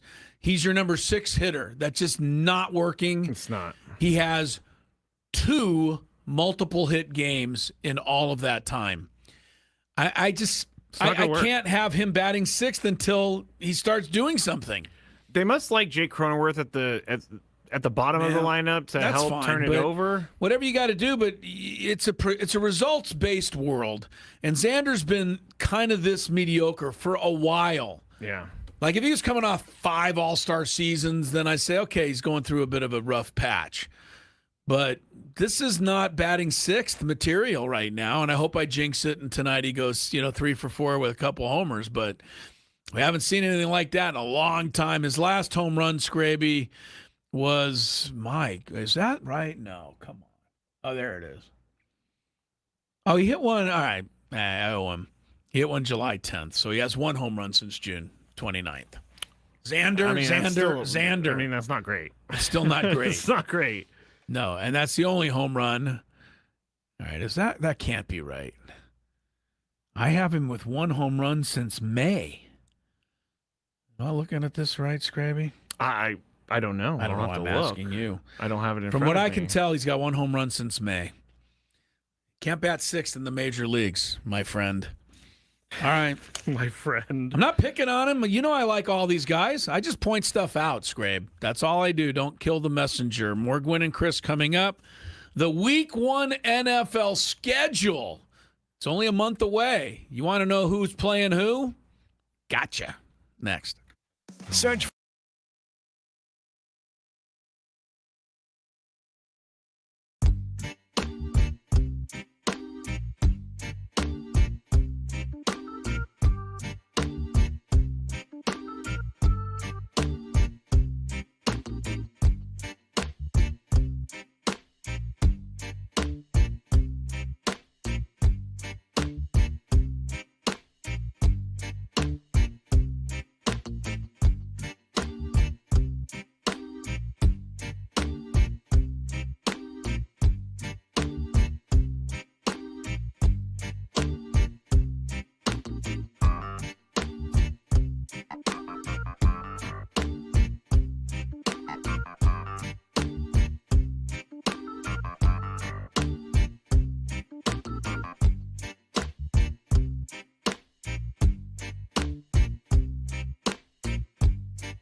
on Gwynn and Chris. Forgot to congratulate Sam earlier. Got in there on the trivia.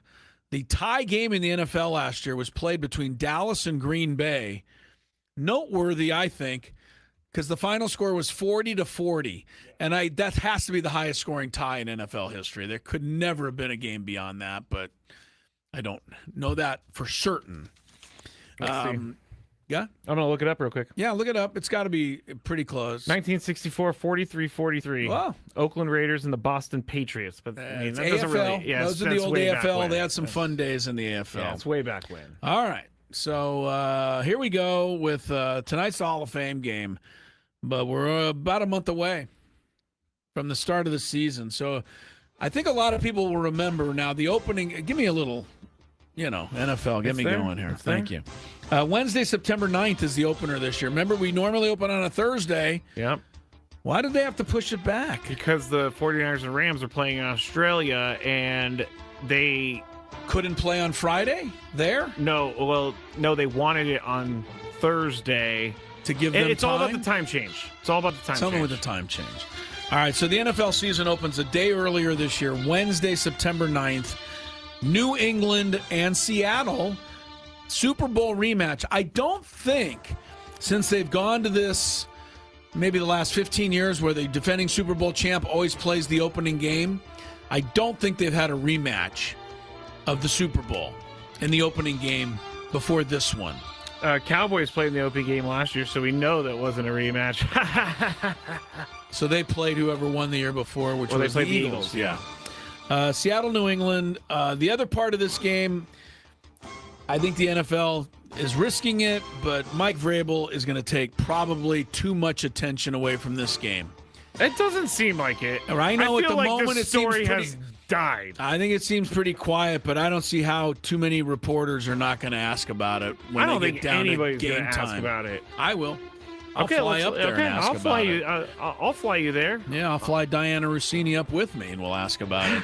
Mike Vrabel needs to have his pay on that one. All right, your guys are September 10th, Skrabe. That's San Diego time. It'll be a 5 o'clock start. Yeah. So I mean, how is Kyle Shanahan? Honestly, I'm being dead serious. Right. How is he, after being in such a terrible car accident? Maybe how he is won't even gonna go on to this trip. Australia? You know what? That's a possibility. Melbourne's a long flight, man. 15 hours, I'm saying, something like that. I mean, they get luxury, too, so we're not going to... Still a long way, it's though. It's a long way. 49ers, Rams, both 12-5 last year. Is Aaron Donald going to be on the field? I don't think it's likely. He hasn't suited up yet. No, he did. No, but he hasn't practiced really. But he suited. But he worked out with the Rams in Rams gear, which they had to log. I think the important thing here is that the 49ers fly to Melbourne. They probably lose. They get beat up. They try to fly back home. They're worn out. And then in week 2, the Dolphins crush them up there. It could happen. It could happen. Nah, it won't happen. It could. All right, here's the Sunday schedule. Falcons open in Pittsburgh. Not the game of the year. Will Tua make his debut there? I don't know. Is this sore back? That's kind of the big question. I don't know. Aaron Rodgers starts his, quote, final season. We got Baltimore at Indy. So I think surprisingly, both teams were 8-9 last year. Neither team made it 500. Indy was 8-2 and finished 8-9. And Baltimore was 8-9 with Lamar Jackson. What happened there? No John Harbaugh this year. Yeah. I think the game of the week, at least on Sunday, is this one, Buffalo at Houston. They're both 12-5 a year ago. It has a chance to be a very good game. This is probably another decent one in the morning on September 13th for Sunday. Bears at Panthers. Panthers won their division 8-9 last year. Yes, they did. Bears were 11-6. People think, here's the thing with the Bears. I've seen it before. Now they have expectations. Yes, How do they handle them? Yes, and Ben Johnson has expectations. It's always a little not different, right? Guy. You do it once. Can you do it again? Cleveland, what a mess that franchise is. They're going to go into Jacksonville. I was surprised to see. I didn't remember Jacksonville. I knew they were good last year. 13-4. Yeah, they were really good last year. Here's two teams that were in last place last year. but I think they're both worth watching. New Orleans at Detroit in the opener. Tyler Shuck interests me going forward, and the Lions can't be last again. You would think not. Here's the crummy game, not only of the opening week, but maybe the whole season. Jets open at Tennessee. Ugh. That's going to be, somebody rolls to a 1-0 start there. You know what? That you have to win that game if you're the Titans. Either one, yeah. The other morning game on that Sunday, week 1, Tampa Bay, which collapsed down to 8-9. Cincinnati finished 6-11 last year. Yeah. Ugh. Yeah. Yeah. I think this might be the coach's. I can't remember his name right now. Zach Taylor. Taylor. Yeah, it might be his longer? last go. Right. Here's 4 afternoon games on opening Sunday. Arizona at the Chargers. It's an easy draw for the Chargers, sounds Very like, easy. up at SoFi. Green Bay at Minnesota. I like it. Kevin O'Connell, how he got 9-8 out of that team. Great job last year. That is a great job. Packers, distasteful finish, blowing that playoff game to the Bears. Yeah, it's pretty bad. Washington's at Philly. I think Washington's 5-12 last year, but they're way better now because Jaden Daniels will be playing. That's gonna be a great game. And the other Sunday afternoon thriller, Miami at Las Vegas. Wow. I know. Are the Dolphins at 7-10 going to be favored? Remember, they're supposed to be the worst team in football, but the Raiders are only 3-14 with Kirk Cousins. The opening Sunday night game. Come on, Dallas, who we all hate. New York Giants, who are 4-13. I know Harbaugh's there, but it's what always a cruddy game. Why do they force the Cowboys? They force the NFC East. They do. They do. You're absolutely right. I don't know why. Yeah. Dallas record last year. Trivia for you. What do you think? What'd they finish? 7-9 or 7-10. Pretty good. 7-9-1. Remember they had the tie. Right, true. Yeah. And Giants 4-13. That's not a Sunday night kickoff. You know what? Game. I might be wrong about this, but I just don't think Jackson Dart is going to be able to make it through a season without being hurt. Cam Scattaboo is got a meathead too, so that'll be fun. The Monday night two together. The Monday night opener is pretty good on paper. Denver at Kansas City.